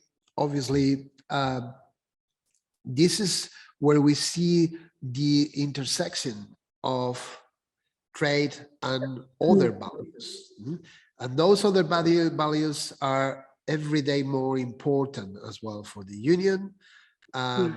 And I think not only for the Union, but also at global level, on the one hand, we have these labor standards and environmental standards, which I think there is more consensus, every day more consensus at global level of the need of putting them together.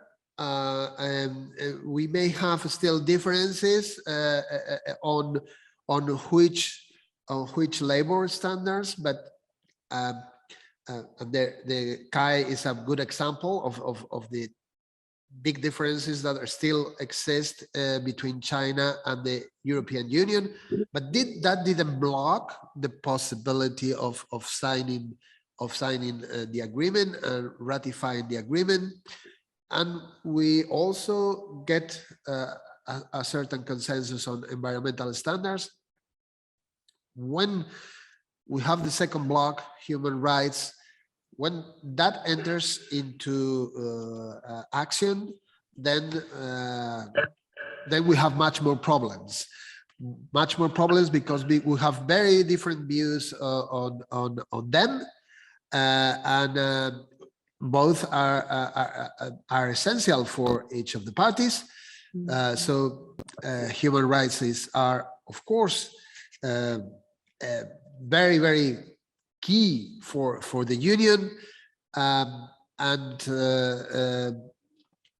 we cannot just not act when we see that certain things are happening.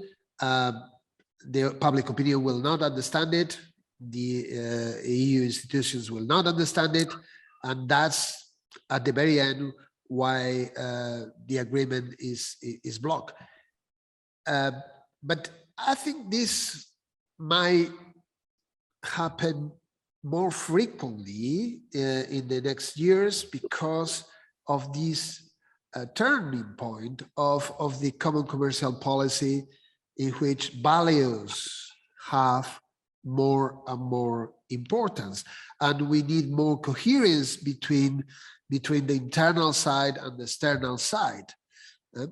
So we have to be conscious of that, and we have to take that into consideration. Having said that, is it possible to unblock the CAI? I do not discard that possibility, not in the short term, but maybe in the medium term, through negotiations, through an agreement of both parties to take some measures and lower down the sanctions or eliminate the sanctions, provided some measures and some changes that will take place. I will be looking forward to it, but I certainly I don't see it for the short term, and I hope it is possible in the medium long term to do it. Thank you, Jerónimo. I think during the negotiation for a long time, 7 years, this kind of standard, for example, labor standard, environmental standard, should be discussed seriously and reach the consensus before. I think if not, how can we say the negotiation is successful and ending? So it's my wonder. I read the full text of the this agreement. They are more open policy to the European businessmen. For example, China will have promised to keep open the some services. For example, hospital, care center in some in 4 cities in China, 4 cities. So we allow the private hospital, healthcare center to open, have a business in China. So another question, how about the European businessmen think about this Chinese EU agreement pending? What's a businessman? I think it's different from EU Commission or some political leaders. Thank you. I'm sorry, but I have not fully understood your question. Is about I mean, it's about future cooperation, but on no, I mean the time is more in this text. China make promise to more open take open policy to allow European business to have operation. For example, in the hospital, healthcare, some services in China have more investment. I mean, how about the European businessmen think about the care? In hospitals and investments, the hospital, clinical, and public health, and can be allowed to provide the services in China, some cities in China. Before, I think not allowed, but based on the care in the future, China will allow European hospitals, clinics to provide the services in 4 cities in China. Well, I think I don't know the detail of all that, but I think we have many possibilities to cooperate in many areas, in many areas for sure. And the good thing is that even if the agreement is blocked, I still see the dialogue open.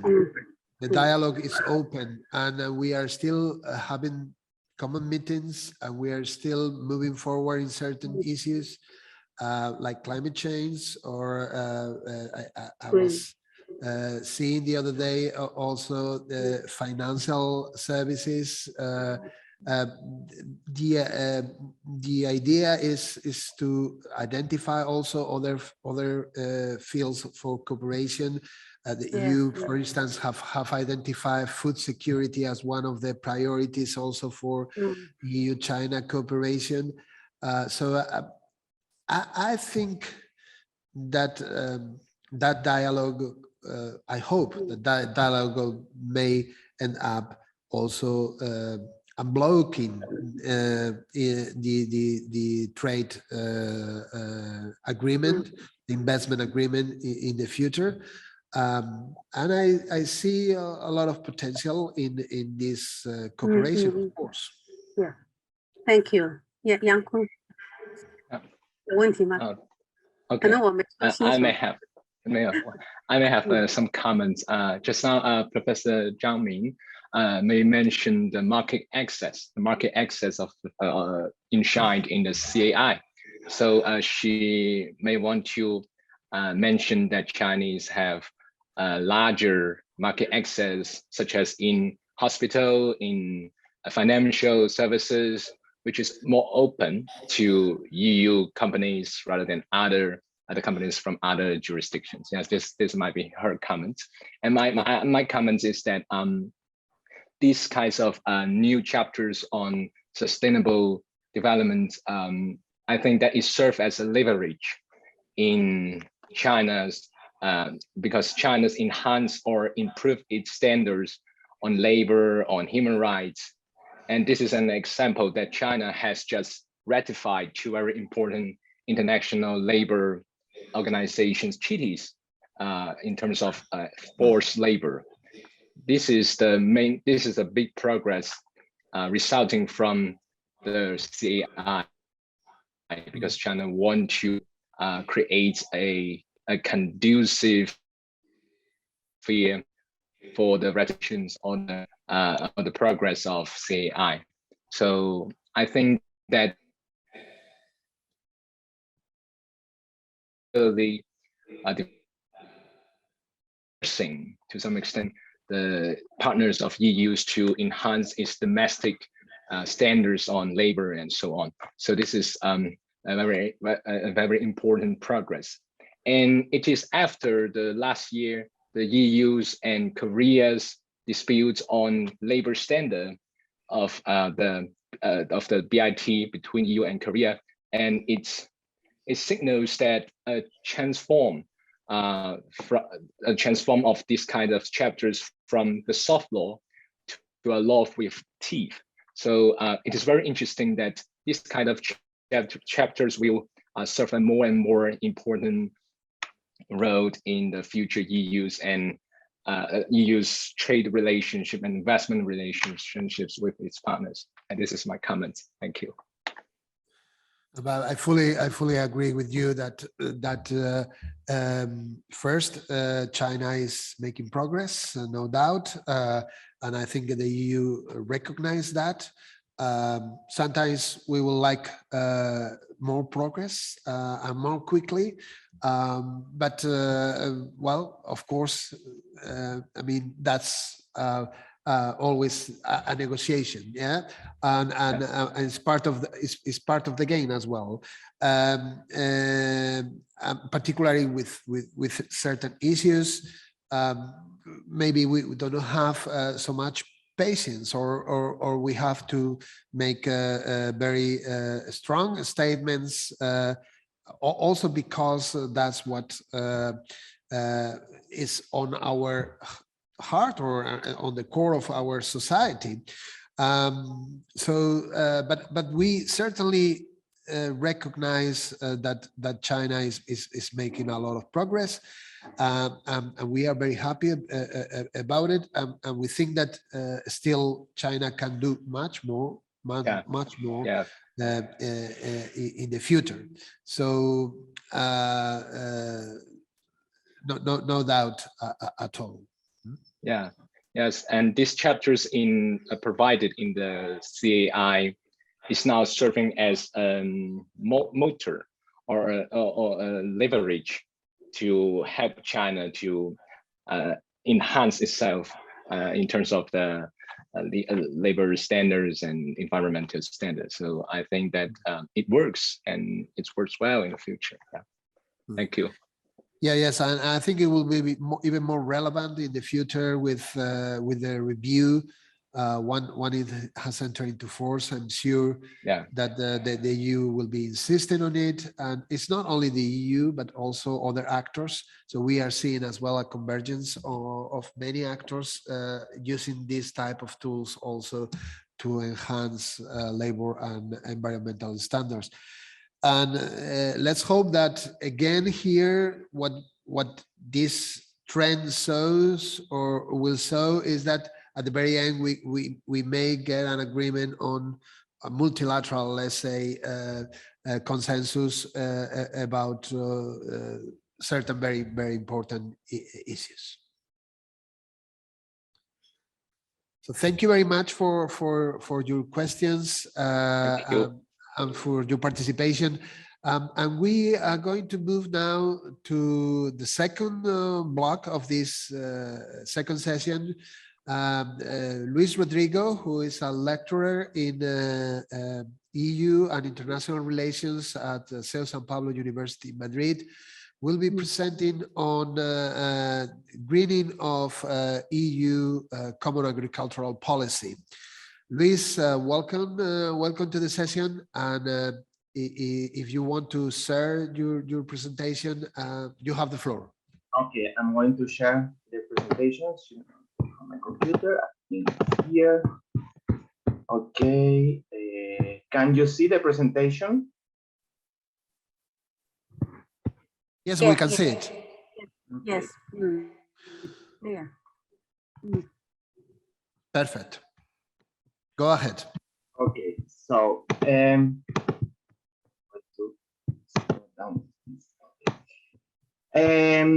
so thank you so much, Jerónimo.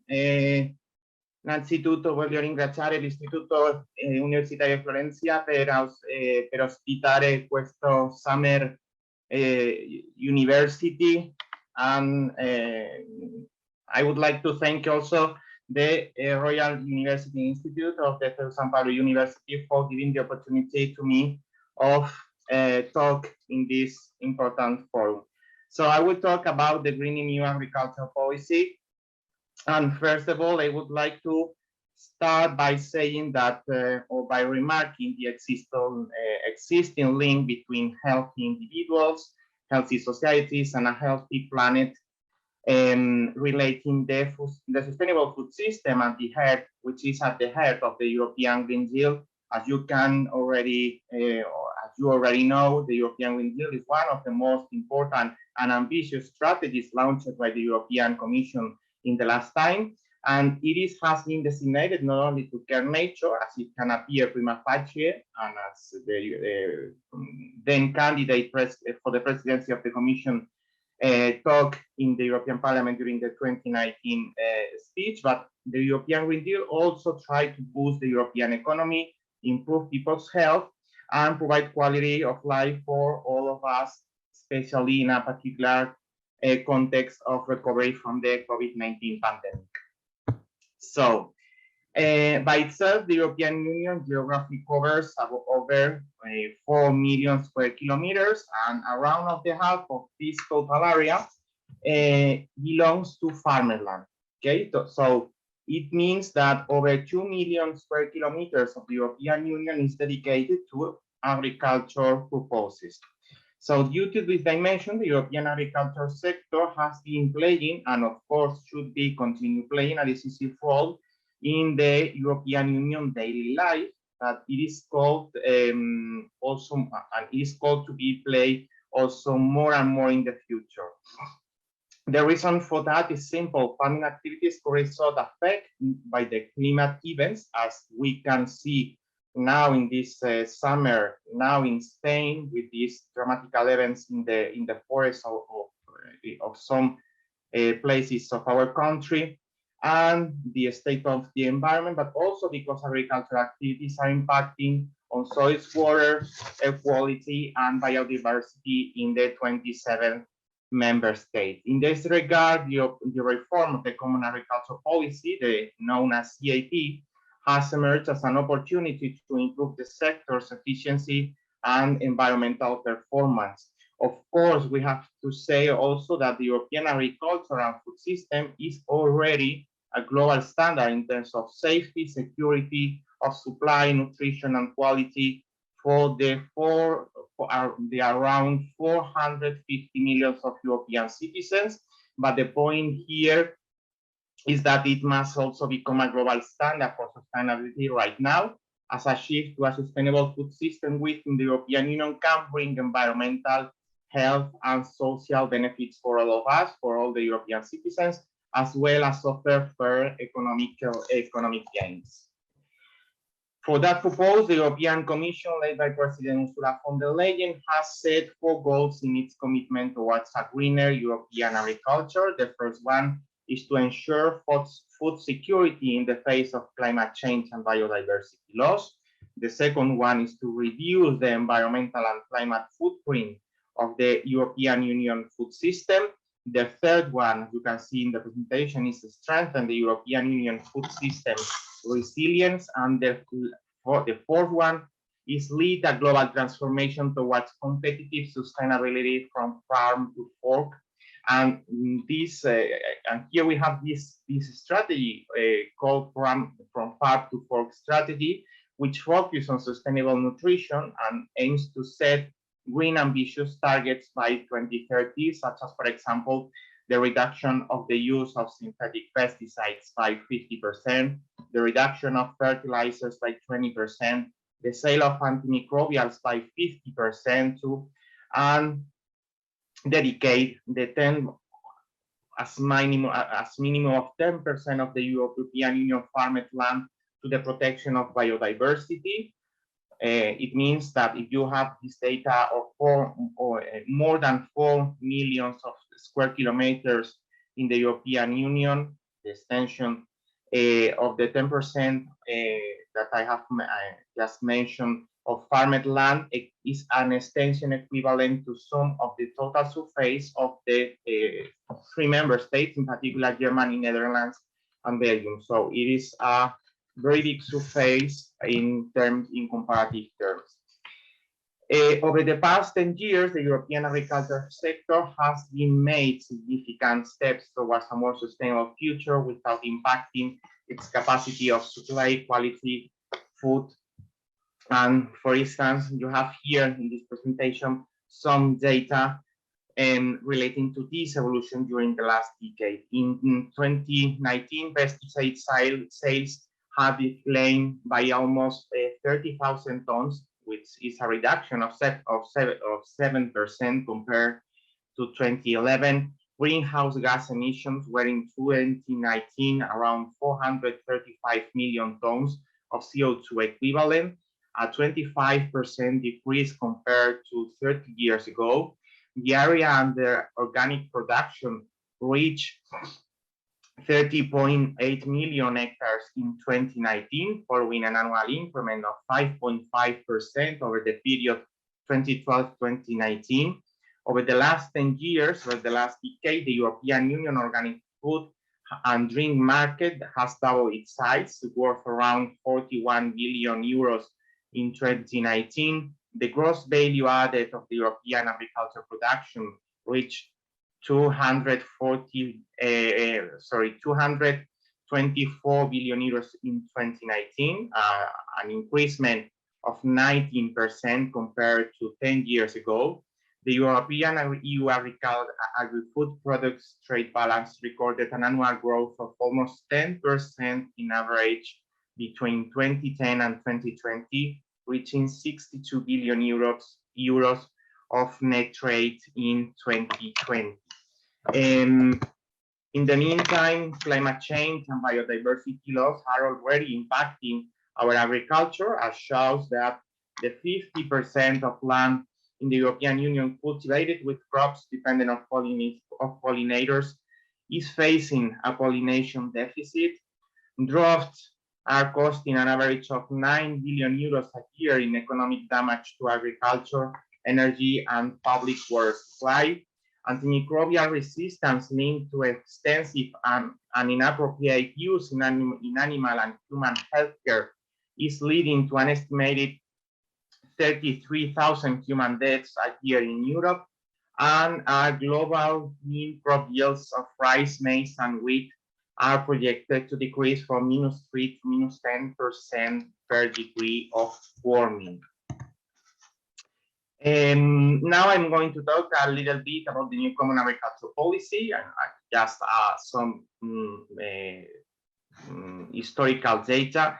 Under the new common agricultural policy, changes will be made to the existing conditionality and greening systems that will reflect higher green ambitions to contribute to the targets of the European Green Deal.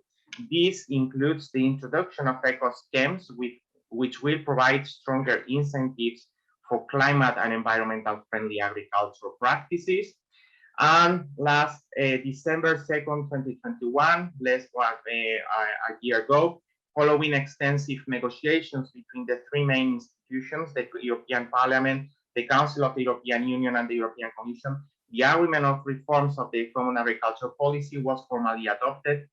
And by December 31st, 2021, each European Union member state should have submitted its CAP strategic plan to the European Commission, which should assess and approve them in the following 6 months. So it means that each European Union member state designs a national CAP plans, combining funding for income support, rural development, and market measures to contribute to the 10 specific objectives. I will talk about them a little bit later, through a toolbox of broad policy measures provided by the European Commission, which can be shaped around national needs and capabilities. Next January 1st, 2023, the new legislation on CAP is due to enter into force, having the main objective of securing the future of agriculture and forestry, as well as achieving the objectives of the European Green Deal. So the incoming and modernized CAP will be fairer, greener, and more performance-based than the previous common agricultural policies. But until 2023, current measures continue applying in line with the provision of the CAP transitional regulations. CAP legislation lays down a common set of indicators as part of a new performance monitoring and evaluation framework, which will be monitored through annual performance report and a biannual review of the performance of the CAP strategic plans, with the aim to assess the progress of each European Union member state in reaching targets and the general objective of the new CAP. As you can see in this slide, this is how the new common agricultural policy is being funded in the framework, in the multi-annual financial framework from this period, 2021-2027. In total, 387 billion euros will be dedicated to funding the common agricultural policy. In general, this total amount comes from two different funds: the European Agricultural Guarantee Fund, the EAGF, which has set around 291 billion in current prices, and the European Agricultural Fund for Rural Development, EAFRD, which will amount to 95.5 billion euros. In this European Agricultural Fund for Rural Development are included 8 billion euros coming from the Next Generation EU to help rural areas to make the structural changes necessary to achieve the goals of the European Green Deal and the digital transition. Furthermore, to allow the European Union member states to better adapt the policy to their farming sector priorities, they will be entitled to transfer up to 25% of the CAP allocations between income support and rural development. And in the same manner, European Union member states, the 27 member states, can apply additional flexibilities for certain purposes, such as supporting environment and climate objectives, of supporting, for example, young farmers, and where countries have below average direct payments. Here in this, as I have introduced a few minutes ago, we have the 10 specific objectives to achieve by the new CAP. The CAP for 2023-2027 focus on these 10 specific objectives, which are linked to common EU goals for social, environmental, and economic sustainability in agriculture and rural areas. The first one, these 10 objectives, I will mention few information about each of them. The first one is to ensure a fair income for European farmers by supporting viable fair income and resilience of the agri-food sector across the European Union, with the aim of financing long-term food security and agricultural diversity, as well as to ensure the economic sustainability of agriculture production. For instance, in 2017, farmers earned on average just under half of what could be gained in other jobs, up from a third of a decade ago. Second one is to increase competitiveness and market orientation, both in short and long term, including greater focus on research and technology and digitalization.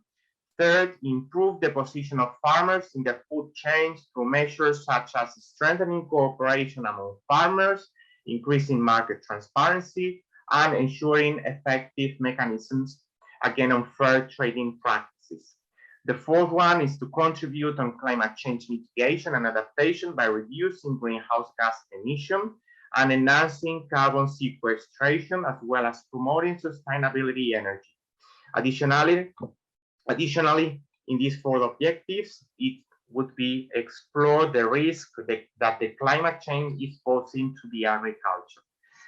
The fifth objective is related with the care of the environment, and in this sense will be fostering the sustainable development and an efficient manner of natural resources such as water, soil, and air, including the reduction of chemical dependence.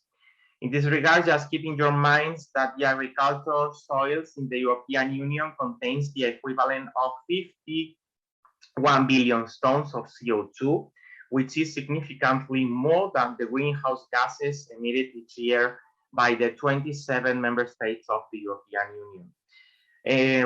Regarding the sixth objective, halt and reverse the biodiversity loss by enhancing ecosystem services and by preserving habitats and landscapes. The seventh objective is to support and stimulate generational renewal, not only by attracting and sustaining young and new farmers, but also by facilitating sustainable business development in rural areas in order to encourage their success in the agriculture sector.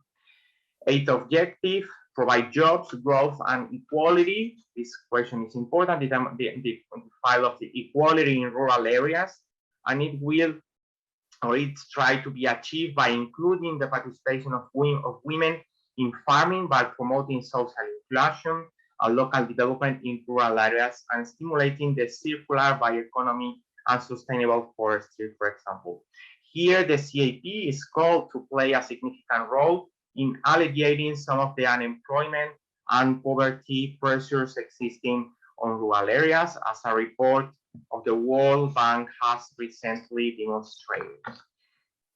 Ninth objective is to protect food and health quality by improving the response of the European Union agriculture to societal demands on food and health, including high quality, safe, and nutritious food produced in a sustainable way to reduce food waste, as well as to improve animal welfare and combat antimicrobial resistance, which I remind you, as I have mentioned a few minutes ago, that 33,000 people die relating by bad use in the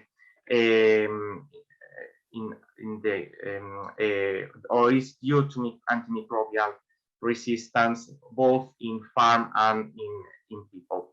And last but not the least, the last objective is to foster knowledge and innovation by modernizing agriculture and rural areas through sharing knowledge, innovation, and foster the digitalization by encouraging also the uptake by farmers to improve access to research, exchange, and training.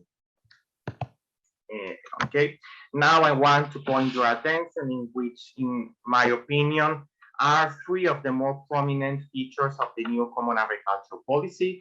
The first one is that this new Common Agricultural Policy has a greener orientation of the regarding the predecessors in the common agricultural policies.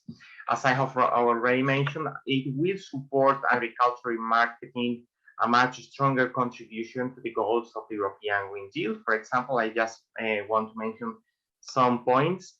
For example, the common agricultural policy plans will be in line with environmental and climate legislation.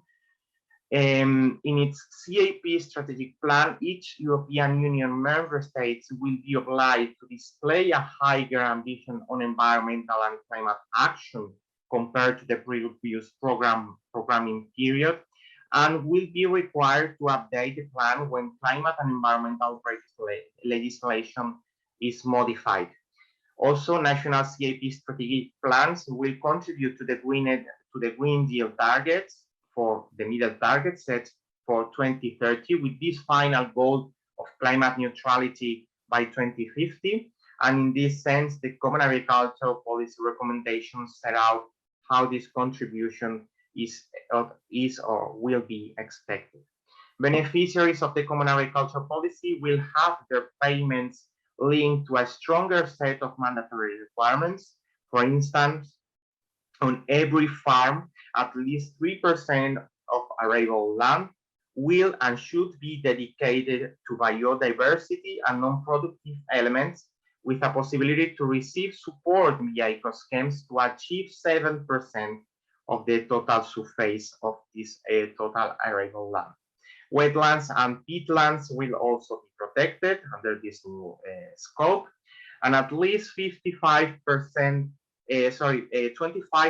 of the budget for direct payments will be allocated to eco schemes, providing stronger incentives for climate change and environmental friendly farming practices, as well as approaches for animal welfare improvement in the quality of life of animals.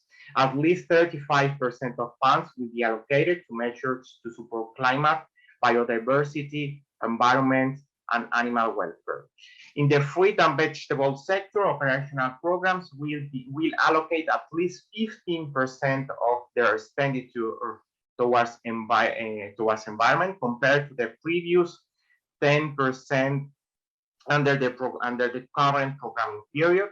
And the 40% of the CAP budget will have to be climate relevant and strongly support the general commitment to dedicate 10% of the European Union budget to biodiversity objectives by the end of the current European Union's multi-annual financial framework. I remind you, it's for 2021-2027 period. The second objective of this new CAP is an improvement in agricultural competitiveness, and this is very important in the current economic situation after this recovery situation after the COVID pandemic. In this regard, the new CAP will strengthen the position of farmers in the supply chain and boost the competitiveness of the agriculture sector through different measures. For example, improve bargaining power, as new rules will reinforce producer cooperation, encouraging farmers to work together and enable them to create countervailing power in market. Here we have a market orientation of the CAP, as the new CAP maintains the overall market orientation from the previous reforms. It encourages European Union farmers to align supply with the demand in Europe and beyond Europe. To cope with future crises, the reformed CAP includes a new financial reserve amounting to at least 450 million euros per year. And here, and this point that I'm going to mention is very important, for example, for Italy and for us, for Spain, because of the wine sector. This new common agricultural policy sets specific rules to support the wine sector and some others, but more specifically, this sector very important for not only for Spain and Italy, but also in the whole Mediterranean basin, which is very important for the south of Europe in the agriculture economy. The third point and the third CAP feature that I want to mention here today is knowledge, research, and innovation. Advancing research, knowledge sharing, and innovation will be essential for securing a smart and sustainable agriculture sector in Europe. As part of its commitment to support research and innovation in agriculture, the European Commission, led by the President Ursula von der Leyen, has proposed to set aside 10 billion euros from the Horizon Europe program to for projects relating food, farming, rural development, and bioeconomy, which is called bioeconomy.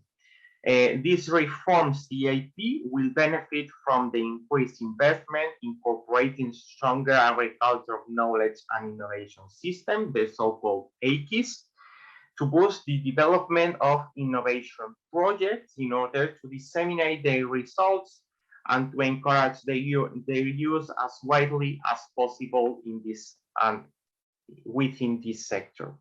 Farm advisory services will be a key tool in a nutshell in sharing new knowledge and ideas for all the agriculture stakeholders. So just to conclude, Jerónimo, the green direct payment, or what has been or is what is called greening, will suppose our farmers, or all those farmers who adopt within the European Union, adopt or maintain farming practices that contribute to the European Union environment and climate goals. I remind you the middle target set for 2030 within this ambitious European Green Deal, with this final objective of achieving climate neutrality by 2050. So through greening, the European Union will reward farmers for preserving natural resources and providing public goods, which are benefits to the public that are not reflected in market prices. So in a nutshell, the new Common Agricultural Policy for 2023-2027 will ensure sustainable future for European farmers, will provide more targeted support to smaller farms, and will allow greater flexibility for the European Union member states, for all the 27 member states, in order to adapt measures to local conditions. And finally, as I mentioned at the beginning of my exposition, agriculture and rural areas in Europe are crucial to the European Green Deal. And for that reason, the new Common Agricultural Policy emerged as a key tool in reaching the ambitions set by the von der Leyen Commission, with this final and noble goal of achieving climate neutrality for Europe by 2050. Thank you so much. Thank you very much, Luis. Very, very comprehensive and very interesting view of how Europe is greening its common agricultural policy. I would like to open first the floor to the audience and see if our Chinese as well partners or Chinese attendants will have some comments or questions about it before we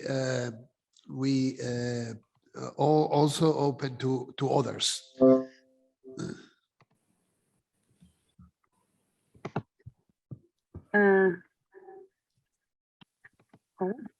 Hello, yes, hello. Yes, Min. Thank you, Luis. It's very interesting for the green cap, and I think it's a very clear picture for the future, For the future, I have one question: how does the EU moderate the process? Moderate the EU member states to implement the 10 CAP objectives. You mentioned CAP. There are 10 objectives to make the CAP more greener. Thank you. So thank you so much. Thank you so much, Professor Sang. As I have mentioned in this first part of the 2020, the year 2022, the European Commission, more in particular, is reviewing and is examining the national plans presented by its member states. So the European Commission in this, or speaking more or simplifying a little bit, should give green light to these national plans. So in this regards, this is instruments to control, and of course the European Commission is continue facing these new actualizations, and the European Commission continues supervising that the 27 member states continue achieving the goals of the new common agriculture policy. Of course, the common agriculture policy is a exclusive competence of the European Union, so the European Commission should foresee and guarantees that the objectives are achieved by the member states. So, but I think the European Commission has the tools, has all the instruments to control and to guarantee that the 27 member states continue focusing and achieving these 10 objectives. Also because the European Green Deal is a common agriculture, is a common policy European strategy. So it is not only relating to agriculture, of course it is, but it is also it should be also translate colloquial terms to other policies. Okay, and of course we have binding instruments. For example, the European climate law. In reality, it is not a law because we don't have European laws. We have regulations, but it is called European climate law.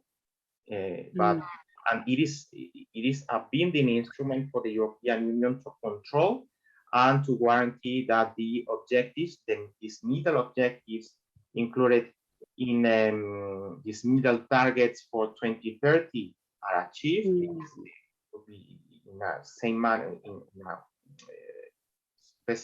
specific manner. It should be as an exam for Europe in order to know if we are in the good road to achieve the final objective of this final and novel objective, because it's a compromise with the current generations, with the current younger generations, with the incoming generations of climate neutrality for 2050. Thank you. You're welcome. Thank you very much. Luis, just although we are running out of time, very quick question, very brief answer. Do you think that there is anything that is lacking on the reform? Do you think that there is something else that the European Commission, the Union, should do regarding agricultural issues? And do you think that which is, in your opinion, the impact of this reform on the different member states? Because we have very different very different types of member states. Some of them are of course very focused on agricultural policy, and they have very important sector there. Others no. Some are more innovative, some are less. Also the green culture, let's say, of countries is different. What do you think that will be the impact on the different member states?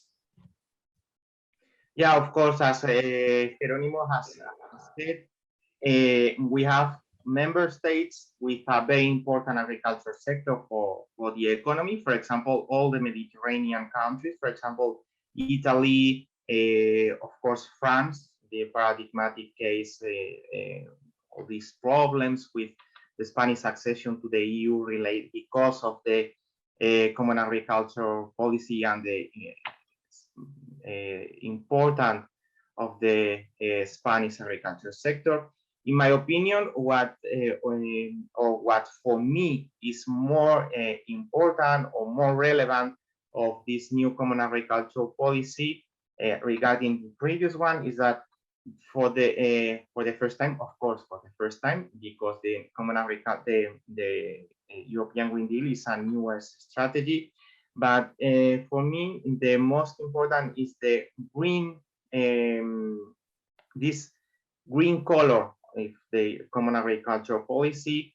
And of course, we know that the common agricultural policy decisions are controversial, for example, in different sectors, in different countries.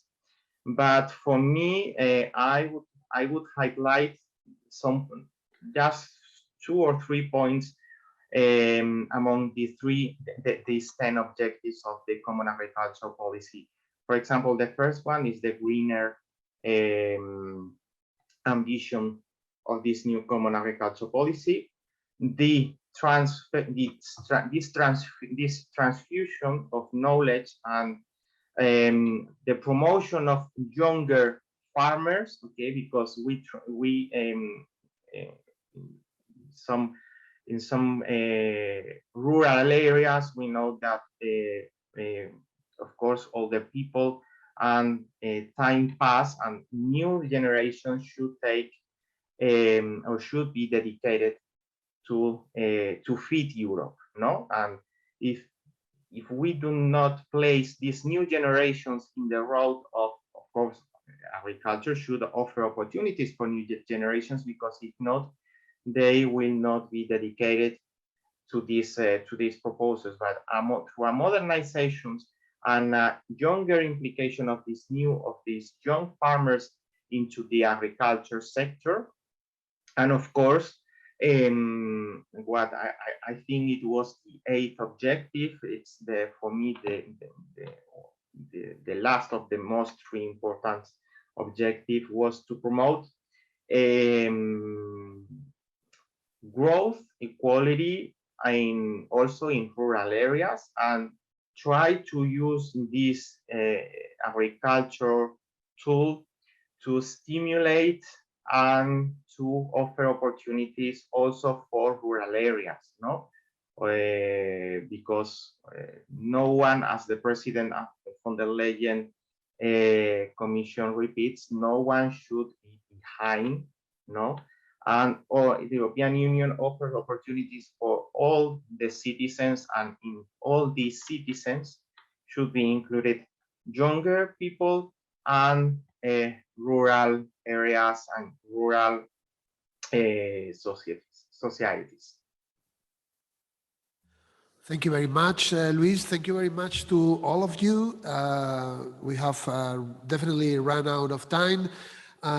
This is the end of this week, but it's not the end of the summer, because we still have 4 more days next week with very, very interesting topics like transport or cities, how to green competition policy, and of course we will be also tackling issues such as environmental taxation, the use of environmental taxation, and also how to fund the climate change investments, both from public funds and private funds. So I just invite you, of course, to come back this week, and from Monday on, we will be continuing our debate and our discussion. Thank you very much, Luis. Thank you very much, Min, for your participation. Thank you very much to other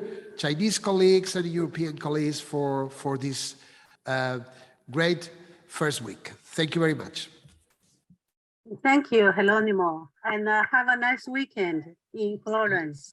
Nice weekend for all of you as well. Yeah. So see you next week.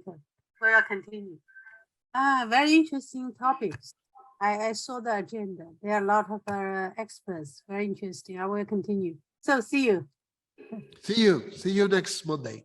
See you next month.